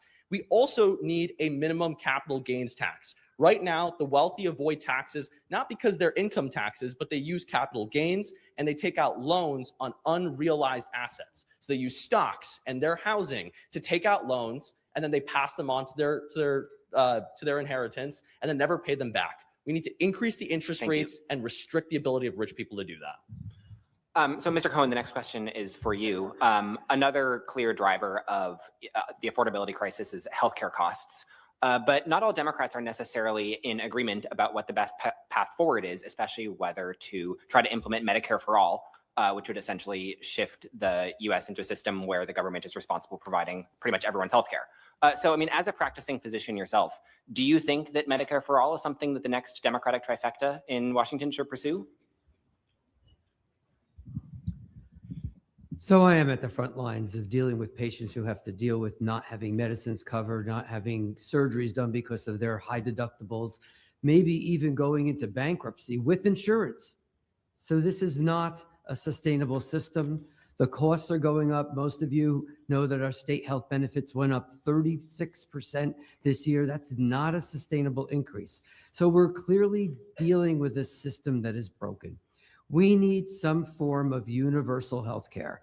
There's a difference between universal health care, which is a term that provides some sort of basic coverage for everybody, regardless of where they live, regardless of their income. Medicare for all, as most of you know, Medicare, for those of you who are on Medicare, that's 80% of the costs. You're still responsible for the other 20%. And so when you're talking about huge surgical bills, hospital stays, 20% of a big number could be a really big number. So we need a form of universal health care. We need to sit down and figure out how to do that fairly, but necessarily being Medicare for all, that's something I think we need to talk about. Ms. Robinson and then Mr. Hamaway. So the previous question, I start off with that was asked directly to me. Sue me, I'm human. I only answered in part when it came to wars, but I also want to talk about the investments we made in education when we have homegrown talent right here in order to have a pathway for people to have livable wages, a roof over their head, access to health care, and the like. And we've done those investments in Somerset County successfully. Now on to this question. Yes, I support universal health care for all, but there is no cookie cutting way in making sure that we get there. It comes with Fair Labor Standard Act in making sure that where this Congress has gone AWOL in the past 17 years in making sure that the minimum wage is heightened.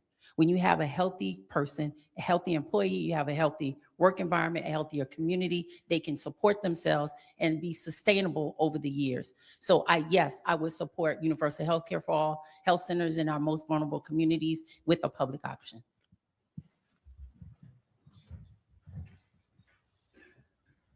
Clearly, people don't understand Medicare for all. Medicare for all is not our current Medicare. It's the name of the bill.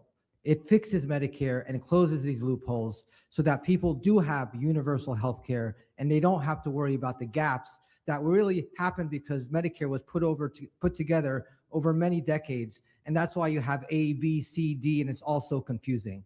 So Medicare for all is the name of a bill. It's new and improved, and it helps patients get the care they need without having to struggle, and also pays for providers so that they don't leave the system like they're leaving the current Medicare right now. So it is a universal healthcare system, and it is a bill in Congress that just needs to be passed. Mr. Vaingankar and then Mr. Servance. I think the most important thing to remember about a Medicare for All system is the rest of the developed world has these systems already. In Canada, in Australia, in Israel, they all have a universal healthcare system where you show up to the doctor's office and regardless of your ability to pay, you are provided with medical care.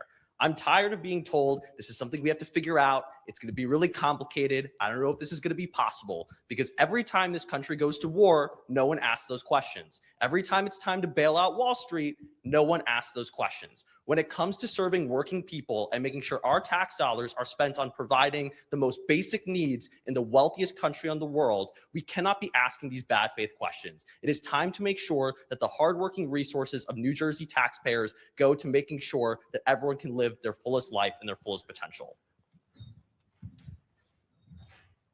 Our campaign has knocked on over 20,000 doors in this district. And one of the stories that I heard was a gentleman that he had 2 mini strokes within a span of a month. First, he went to the emergency room. The second time, it happened that night, and he was too nervous because he's like, I don't know how much it's going to cost for that first emergency room visit, so I'm going to wait till the morning and go to urgent care. We shouldn't be in this place as a country. We're too wealthy of a country not to have access, for everyone to have access to universal health care. We shouldn't be in a place where people are one emergency room visit away from going bankrupt.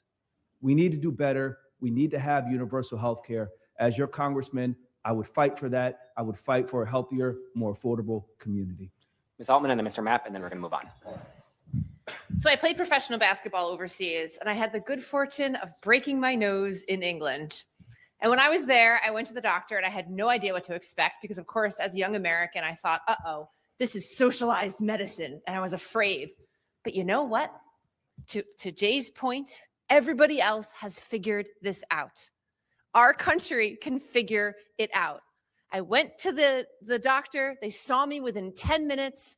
They sorted me out. And the whole thing cost nothing. And the pharmacy was right in the same building as the doctor's office. So I didn't have to make 2 stops. It was easy. It was cheap. It was efficient. And it gives people there the knowledge and the confidence that they can go off and they can start businesses and they can take risks because they don't have to worry about health insurance. This is a problem that comes down to who has the money. And those with the money, they have the biggest voice. And this problem can be solved if we look through the lenses of humanity and if we don't allow the big corporations to control our healthcare system. And if we in Congress, we can, just this past year, we refused to extend the Affordable Care Act subsidies. And had that been done, the millions of Americans that have fallen off and who no longer have health care, they would be able to provide for themselves and their families. And so universal health care is something that has been solved a long time ago. We just are not willing to put it into practice. Bernie Sanders has been calling and talking about this forever. And this is done in Europe. It is done in Canada. It can be done here. The research and the development is done right here in this country. And there's no reason why every single person, as a matter of a human right, isn't able to go to the doctor whenever he or she wants to. And so this is something that is solvable. And when I go to Washington, I will be a fierce advocate for this district and for people all across this nation who deserve to have the health care that they need. Thank you, Mr. Mapp. Thank you. Mr. Vaingankar, you're going to go on this one first. As Congress debates surveillance laws, what limits would you place on surveillance programs to protect civil liberties? Should warrantless surveillance be abolished, or should there be better guardrails? Right now, our military-industrial complex has gotten way out of hand, and it's currently funding programs funded by companies like Palantir and so many other big corporations that profit from mass surveillance. And they've tried to convince members of Congress that we need to spy on Americans, we have to skip the warrant process because there's an imminent threat. And this has been abused. It's been abused to go after communities of color. It's been going after communities of foreign origin as an excuse to say, oh, wow, this is a threat. we need to roll back the abuse of these FISA courts. Right now, there are bills in Congress supported by both Democrats and Republicans to roll back these abusive spy powers. We need to be taking any sort of military or intelligence action only when there is an imminent threat. And the definition of imminent threat has been stretched because of the actions of military industrial lobbyists and xenophobes in Congress that have tried to fearmonger to distract and divide us, because these forces want us pointing the finger at each other. They want us pointing the finger at Black and brown people instead of the elites that have led to the scarcity and high costs that have gotten us in these crises in the first place. Thank you. Assemblyman Reynolds-Jackson. I just want to go back a little bit for the last question about the medical. You know, I do believe in Medicare for all. I also passed in New Jersey the Medical Debt Relief Act here. I will champion that when we go to Washington, because just because you go to the hospital shouldn't mean that you lose your home or you go into bankruptcy. On to the question about surveillance, I do believe that we should not be using license plate readers, and I do believe we shouldn't be surveilling people at the airports. I believe this is also a problem of systematic racism that I would not support. Okay, thank you. We're going to go back to Joey. So this question is for Mr. Mapp first. It's widely expected that super PAC spending is going to play a major role in this race. It's sort of already begun. The Supreme Court's decisions in cases like Citizens United make it difficult to sort of legislate that reality away. But do you think that Democrats as a party, as an institution, should do more to discourage super PAC involvement in Democratic primaries? Yes, I do believe that the Democratic Party should be bold enough to go to Washington, to go to Congress and put laws in place to help control the effects of Citizens United. I believe that there's too much money from super PACs in our politics, and it is skewing the playing field. Those who are able to access the monies from these super PACs, those are the ones that by and large will be successful. I believe that Congress is able to enact laws that would put guardrails around super PACs and will prevent the influence that they currently have in politics from happening. So when I go to Washington, I will be sure to vote for legislation that would bring an end to the influence of Citizens United and other super PACs. We need to take that money out of politics and put it in the hands of the American people. Mr. Vaingankar, then Ms. Altman. I think everyone in this race, especially because we are in a safe blue seat, should stand up here and reject corporate PAC funding. Let's talk about how the candidates on this stage are funded. I'm the youngest candidate in this race. I have no corporate PAC money, no super PAC, no generational wealth. Our average online contribution is $33 a piece. The two biggest fundraisers on this stage, let's just be clear here, are two doctors who live in mansions, and they want to lecture us about how expensive healthcare is, all while they both have multi-million-dollar super PACs that they're not allowed to talk about. I mean, this is just ridiculous. And I have so much respect for my friends up here, folks like Squire, folks like Sam, but let's be honest, you both would not be on this stage and would not have met the fundraising threshold to qualify to be up here if you had not written yourselves six-figure checks in self-funding. I mean, it's one thing to go around and say our democracy is not for sale. It's a whole other thing to buy it yourself. I mean, New Jersey is done with the era of rich people trying to purchase seats in Congress. Congressional seats belong to everyday people, not the highest bidder or the top 1%. Thank you, Mr. Vaingankar. There was a wide spread of attacks named and unnamed there, so I will let. Does anybody wish to respond? Yeah.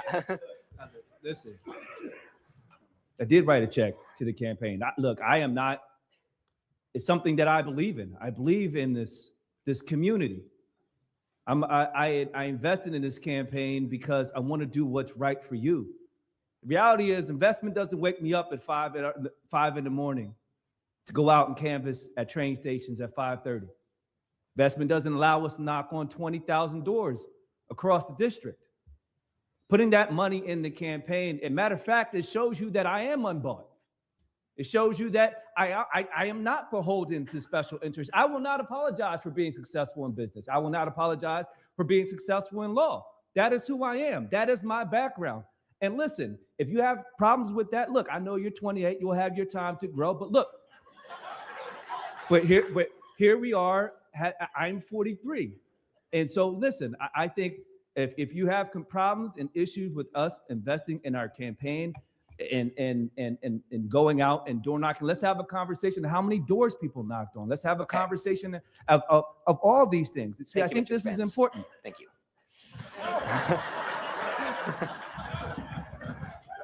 Okay, let's go someplace with this. I've spent a significant part of my political career, my professional career, I should say, I'm a first-time candidate, my professional career fighting to make elections fair. I've worked against gerrymandering nationwide. I've worked to help do away with the county line, which is why we have so many good candidates. I have put a lot of effort into making elections fair and working for democracy. Now, it is true that we have a fundamental basic problem with money in politics, and this needs long-term basic solutions. We need to start thinking about harnessing Congress's power to do that. That can be with public financing. That little $3 checkbox in your tax form goes to presidential campaigns, and they turn down the money. So guess what? That might be available for campaigns, including Jay's. It would also be possible to, in fact, think really far ahead, like smaller House districts, so we can focus on meeting voters instead of talking with donors. And all of these things are going to require a Supreme Court that's going to let these reforms stand. And so this takes a comprehensive approach, and we need to look further than this primary election. Ms. Altman and Ms. Robinson. So I have been fighting for democracy reforms my entire time in New Jersey. When I was a state director of New Jersey Working Families, we were the lead litigant on that county line lawsuit for years. And that was born off the backs of women organizers after the Trump's first election who organized to get the word out about what the county line even was, because 10 years ago, nobody knew. So this is an issue that's near and dear to my heart. Having been a candidate before, I have never taken a dime of corporate PAC money, and I never will, because I've seen its insidious effects on our democracy in Washington and even here in New Jersey. I have called for investigations in New Jersey. I have stood up to powerful corporate donors here in New Jersey. And so you can be sure that when I get to Washington, I will do it with relish, because that is actually why I am in this fight. I will not, I have not, and I've been an elected official for 11 years, never taken corporate money. My campaign is powered by the people because my donations came for the people that believed in me. Not the fact that not only that I believe in myself, but the monies that have come to my campaign for people that believe in me as a leader. My integrity has never come into question. I have never taken corporate PAC money. And again, I will never do so. We have people who are being controlled by the monies and the donors that they have, and they legislate based on the people that they're beholden to. I am beholden to the people of the district, whether they voted for me or not, because I am a leader for all people at all times. Mr. Cohen.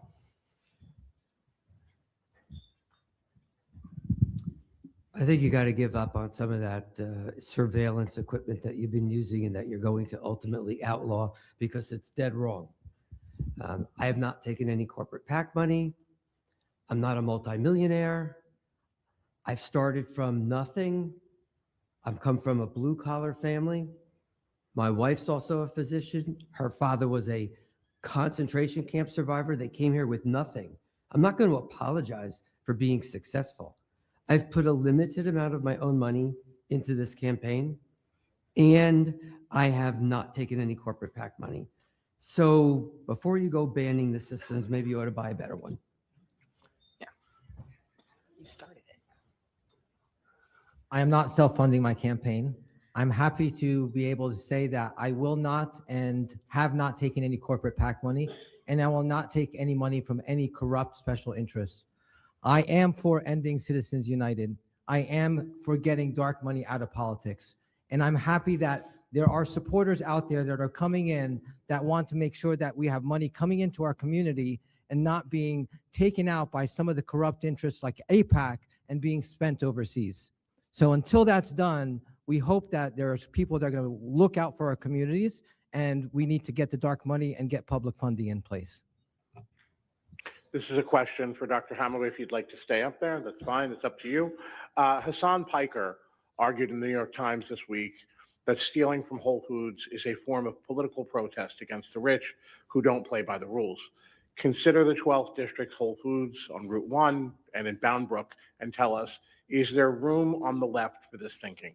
Absolutely not. We have to abide by the laws. Everyone has to, there's no room for crime. We have to be able to make food affordable for people when they need it, but crime is not the way to go about it. And so I disagree with that. Commissioner Robinson? Unequivocally, without a doubt, it is a crime. But let's think about why the person did it. It's not excusable. There's no reason for it that is allowable under the law. However, when you talk about systems that are in place that have allowed people to be oppressed and suppressed, for people who not being able to uplift themselves to provide for their families, what are we really talking about here? The wraparound services that counties provide for health care, for quality education, for access to mental health services, dental, vision, and prescription. That's what we've invested in and done for the people of Somerset County. I am leading one of the most diverse counties in the district and most diverse counties in the state of New Jersey. We lead by example, by doing right by the people of our district and by our county.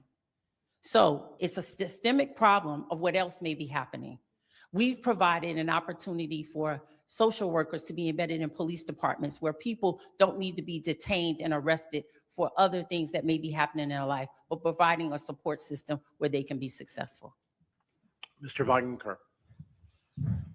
So my parents are in the audience. They immigrated to this country over 30 years ago from India, and that was only possible. The only reason I'm on this stage today is because of the actions of civil rights protesters who fought to fix the 1965 Immigration Nationality Act. And they did that through nonviolent civil disobedience. They did it through boycotts. They did it through forming human chains to make sure that people couldn't enter buildings. They did it so that people, everyday people, could have their human dignity affirmed. And so there are ways to do that, to protest Amazon. We could all cancel our Amazon Prime subscriptions. We could do boycotts of businesses that don't follow human rights or commit racist actions. There are ways to do nonviolent civil disobedience to uphold the civil rights legacy that so many of us have benefited from without committing direct crimes.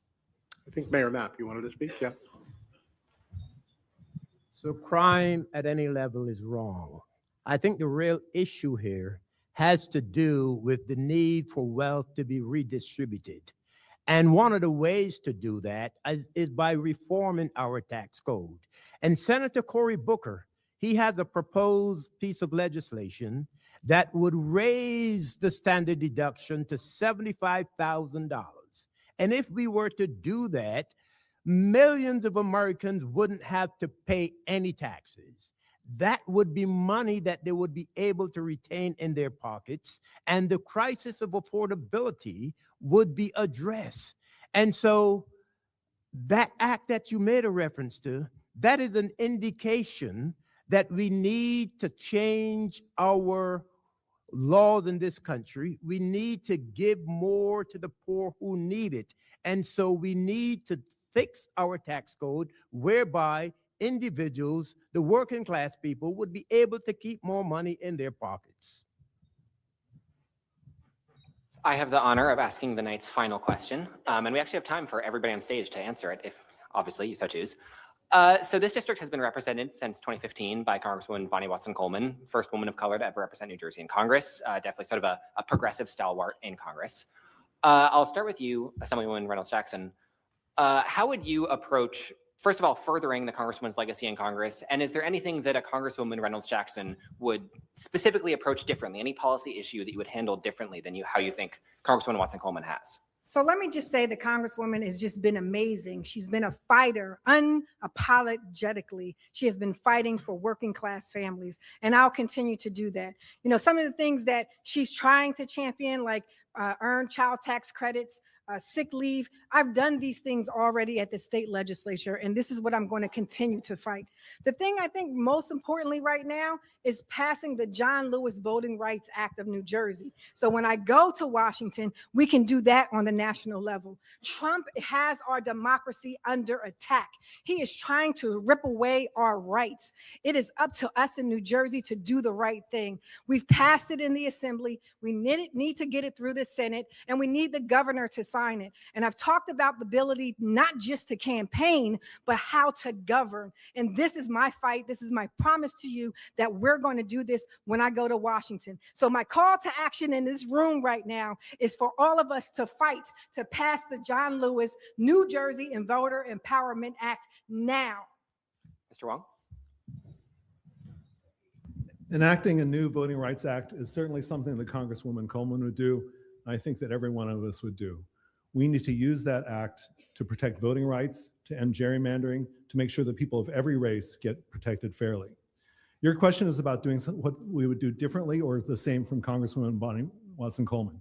First off, she has an excellent congressional staff. I was just thinking about them the other day, and it's really important to make sure that they are listened to because constituent service is such an important part. Now you asked, what would we do differently? Well, let's see. I'm going to go back one from Congresswoman Coleman and talk about a previous one, Rush Holt, a plasma physicist, a scientist like me. I think that we need to bring facts and evidence, and we have to do it in the face of a more diverse district. Now, I'm just going to say really quickly that this district has gotten more diverse. Harold and Kumar Go to White Castle is kind of a documentary about the rise of Central Jersey. And so we really have to find every way possible to protect everybody's rights in such a diverse district. Sure. Our Congresswoman Bonnie Watson Coleman has served with integrity, tenacity, fearlessness, and showing up for each and every one of us every single time. I have sat at her feet and listened to her wisdom a little bit over 5 years. I didn't just arrive on this scene just to have another title. I actually leaned into a job or a seat that I was willing to put myself on the line to work for the people of this district. By gleaning from her experience and her wisdom, and what better way to honor the memory and legacy of a woman that has been there for each and every one of us every single time, but to glean and learn from someone that's already doing the job. I don't know that I would do anything much differently than what she's doing. She is leaving a legacy, and such as I want to be able to leave a legacy, whether people vote for me or not, that the service and the work that I do outlives me. The Congresswoman is obviously a legend, and she's going to leave some incredibly big shoes to fill. One of the things that I think we could work even more on is the investment in public transportation to really extend it all across our district. People want walkable communities. We need more housing anyway. We have the opportunity to build an incredible network of public transportation here in New Jersey that's intricately interwoven with new housing. And that's a really exciting thing. I'd love to see public new train stations popping up everywhere, and maybe even name one after the Congresswoman. It would be the least we could do to say thank you for her incredible many decades of public service. The Congresswoman is a trailblazer. She is the first person I ever voted for, and she's brought communities to the table that had never been represented before, including with many on this stage. She's helped rescue medical workers out of Gaza. She's uplifted Black maternal health, conversations that a lot of politicians were afraid to have or weren't representing at the table. And I want to be the kind of member of Congress that brings more communities to the table that have never been represented before. I'm proud to be someone on the stage that is campaigning in multiple languages. I had Laura Loomer's MAGA trolls threaten my life this past month because I dared to put out a campaign video in Hindi and in Spanish. I'm not afraid to speak the languages of this district. I'm not afraid to bring communities that are registering to vote for the first time, becoming citizens for the first time, to be part of our political process. I think that being a new member of Congress in this modern era means bringing many people to the table, growing our Democratic coalition, because the most important type of swing voter is non-voter to voter. If we as a Democratic Party can continue to build on that legacy, we can get progressive priorities passed all the time. Jeremy?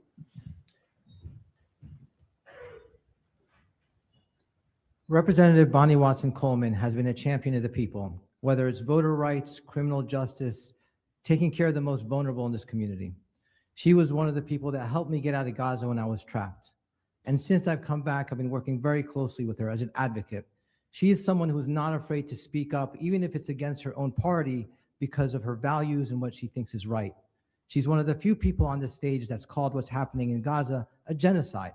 And she's one of the few people in the beginning, since day one, was for a ceasefire and for to block the bombs. I'm happy to say that I was her guest at the State of the Union. I'm happy to say that I've shared the stage and had press conferences with her in front of the Capitol. And I will continue to fight for the things that she believes in and for all of you when I get to Congress. Thank you. Yeah, Mr. Mapp. Bonnie Watson Coleman has a legacy that we all should make sure that we build on that legacy. What I would do more of, not differently, is to fight for more funding for the Greenbrook Flood Control Commission so that communities in this district along the Greenbrook that currently suffer from flooding would get the relief that they need. But I believe that Bonnie Watson Coleman has been a fierce advocate for social justice, and I would want to do that. She has been an advocate for healthcare equity. I would be an advocate for that. And she had been a fierce advocate for economic opportunity for all people. And that's the way that I would seek to honor her legacy and to build on her legacy, because it is so amazing and we owe her a debt of gratitude. And when I go to Congress, I will make sure to fight to carry on and build on her legacy. Congresswoman Bonnie Watson Coleman is a stalwart in our community. Her legacy will live on through all of us, regardless of who wins. I've had a chance to work with her office on specific legislation in life science and healthcare. These are the types of things that we need to continue to double down on. I love her work on health equity and the bills that she's proposed in that space. These are moonshot bills that actually have the ability to help address health disparities in our community. These are the types of things that we need to be fighting for and continuing to address. I love the fact that she's always in the community. Let's put legislation aside for a second. How engaged she's in with her staff are in all 32 municipalities. We need to make sure that whoever is elected congressman, hopefully it's me, continues that legacy in making sure that we stay connected to the community in which we represent. And that's what I would do as your congressman.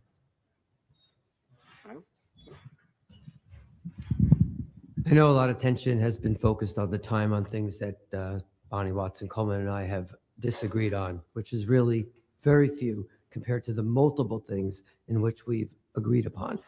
I think if you listen to the fellow Democrats up here today, the one thing that makes us so different as Democrats compared to anybody else is that we fiercely advocate for those who don't have the ability to advocate for themselves. And if there's anything that I could say about Bonnie Watson Coleman, that absolutely captures the spirit of everything that she's ever wanted to do. Any one of us who continues to operate in that legacy, it would just be an honor to follow in her footsteps. Thank you. Believe it or not, we are just about perfectly on time. Officially, you are my favorite race of the state. So thank you. So we're going to go to the closing statements of 30 seconds each. That's what what we call a soundbite in this business. And we'll start with Ms. Altman. We are entering one of the most vulnerable moments in American history. And we as Democrats have one shot to get it right, to make sure that we can deliver for people. What does delivering for people mean? We have antitrust laws that have been on the books since before cars were invented. We have a healthcare system that's broken. We have to pass Medicare for all. We have to rein in ICE, and we have to make sure we are holding those who murdered people accountable. We have one shot to get it right. We have to send someone to Congress with a history of coalition building and fighting, and that's what I bring to the table. Thank you. Mayor Mapp. I am the one candidate up here who has delivered results for his constituents. I have built and rehabbed over 6,000 units of housing. I have kept a federally qualified health center open. So I am the one that has delivered results. What you get from most of the candidates up here are just idealistic platitudes. But I have done the work. I have delivered the results, and I have the receipts as proof that I have done the work. And I ask you to send me to Congress so that when I go to Congress, we all go to Congress. Thank you. Commissioner Robinson. I have spent my life serving this country. We are facing enormous challenges as a nation. I have won competitive elections and worked across the aisle. I'm not afraid to fight when the moment demanded. I have governed through crises. I have delivered real change. I have carried communities forward successfully. I see a mission and goal.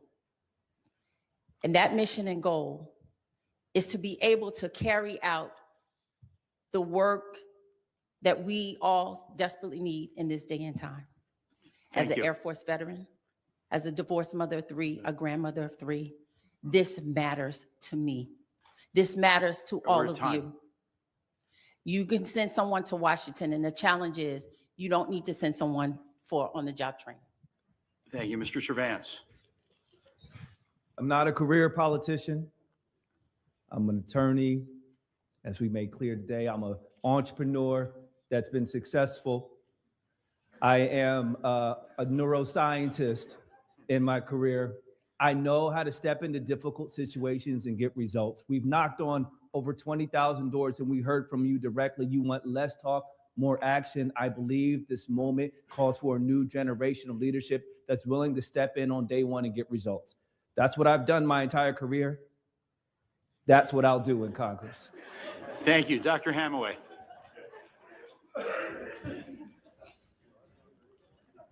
I grew up working class in New Jersey. I'm raising my family here. I work here. I know the problems that people face because I see it every day. I've also lived the realities of war. I've cared for the broken bodies of our troops and of people that we've dropped our bombs on. I'm sick and tired of seeing money being pulled out of our communities that desperately need it and being used to fund wars overseas over and over again. I am a proven leader who's made life and death decisions when it really matters. And in Congress, we don't need another politician with experience. We need a proven leader like me who will fight to unrig the economy, to abolish ICE, and to provide health care and not bombs. Thank you. Dr. Wang. My parents fled authoritarian rule in China in 1949, and their raising of me and my siblings made it possible to be what I am today, a scientist who solves problems. Scientists find new solutions to old problems, and this is what I've done when it's been in autism, when it's been in gerrymandering, when it's been voting rights. I've worked over and over to do that. But solving problems requires new thinking, and maybe that's why I've been endorsed by 4 Nobel laureates, by eminent scholars all over the district, by Andrew Yang. I am working to find solutions that are going to work for all of us, and I'm Sam Wang, a scientist to save health, science, and democracy itself. Thank you. Mayor Cohen. Well, I think if there's anything that we've seen tonight, there are a lot of things we need to get done in Congress in this next congressional year. And I've done that my entire life as a mayor, as a doctor, as a Board of Education member. I've taken care of women's health issues. I've taken care of healthcare issues, had to deal with affordability issues for people in my town as a mayor, had to deal with many, many, many issues that requires somebody who is problem solver, which is how we're taught as medicine. And it's the same reason when you go into public service. Thank you. My goal is to make sure we solve problems and make the U.S. a better place for all of us. Thank you. Mr. Vaingankar. My name is Jay Vaingankar, and I've learned from my time at the White House and the Department of Energy that government is capable of solving big problems if we elect leaders with the courage to get it done. And this is our chance. This is our opportunity to elect a Democrat that doesn't cave to their corporate donors, to reject career politicians that are more interested in seeking a title than serving our community.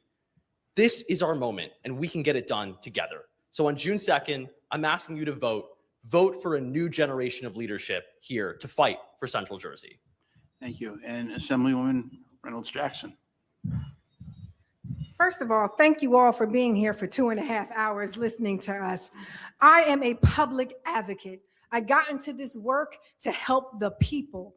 I am the only state legislator on this stage that has been fighting against the chaos that Trump is doing. I'm fighting to restore peace to us. I've been at the rallies. I've been to the vigils. I've been on the marches, and I hear people saying, now what? And that's why I'm stepping up. We need a leader that knows how to fight and get things done. I am Verlina Reynolds-Jackson, and I am running for the people to have the power. Restoring the power to the people is exactly what I'm going to do. Thank you so much. Vote for Verlina Reynolds-Jackson. Thank you. And that concludes the New Jersey Globe Rider University debate of the Democratic candidates for Congress in New Jersey's 12th congressional district. Thank you for all the candidates for participating. I mean, this is what democracy is about, putting yourself forward and answering questions and letting the voters know. Thank you. And just wait 1 second. I want to thank Rider University and President John Loyak for hosting C-SPAN, for airing this important discussion of issues. Our panel, Joey Fox and Micah Rasmussen, and to the many, many Rider students who asked questions and volunteered this evening and helped make this debate possible. Special thanks to the New Jersey Globe's Kevin Sanders and Rider University's Tony Corby for producing tonight's debate. Please join us on Tuesday, May 12th for the Democratic Congressional debate in New Jersey's 7th district. And I remind everybody, vote by mail is underway. Take responsibility for your own ballot. Make sure that it's in. And thank you, everybody, for watching. And thank you, candidates. Thank you.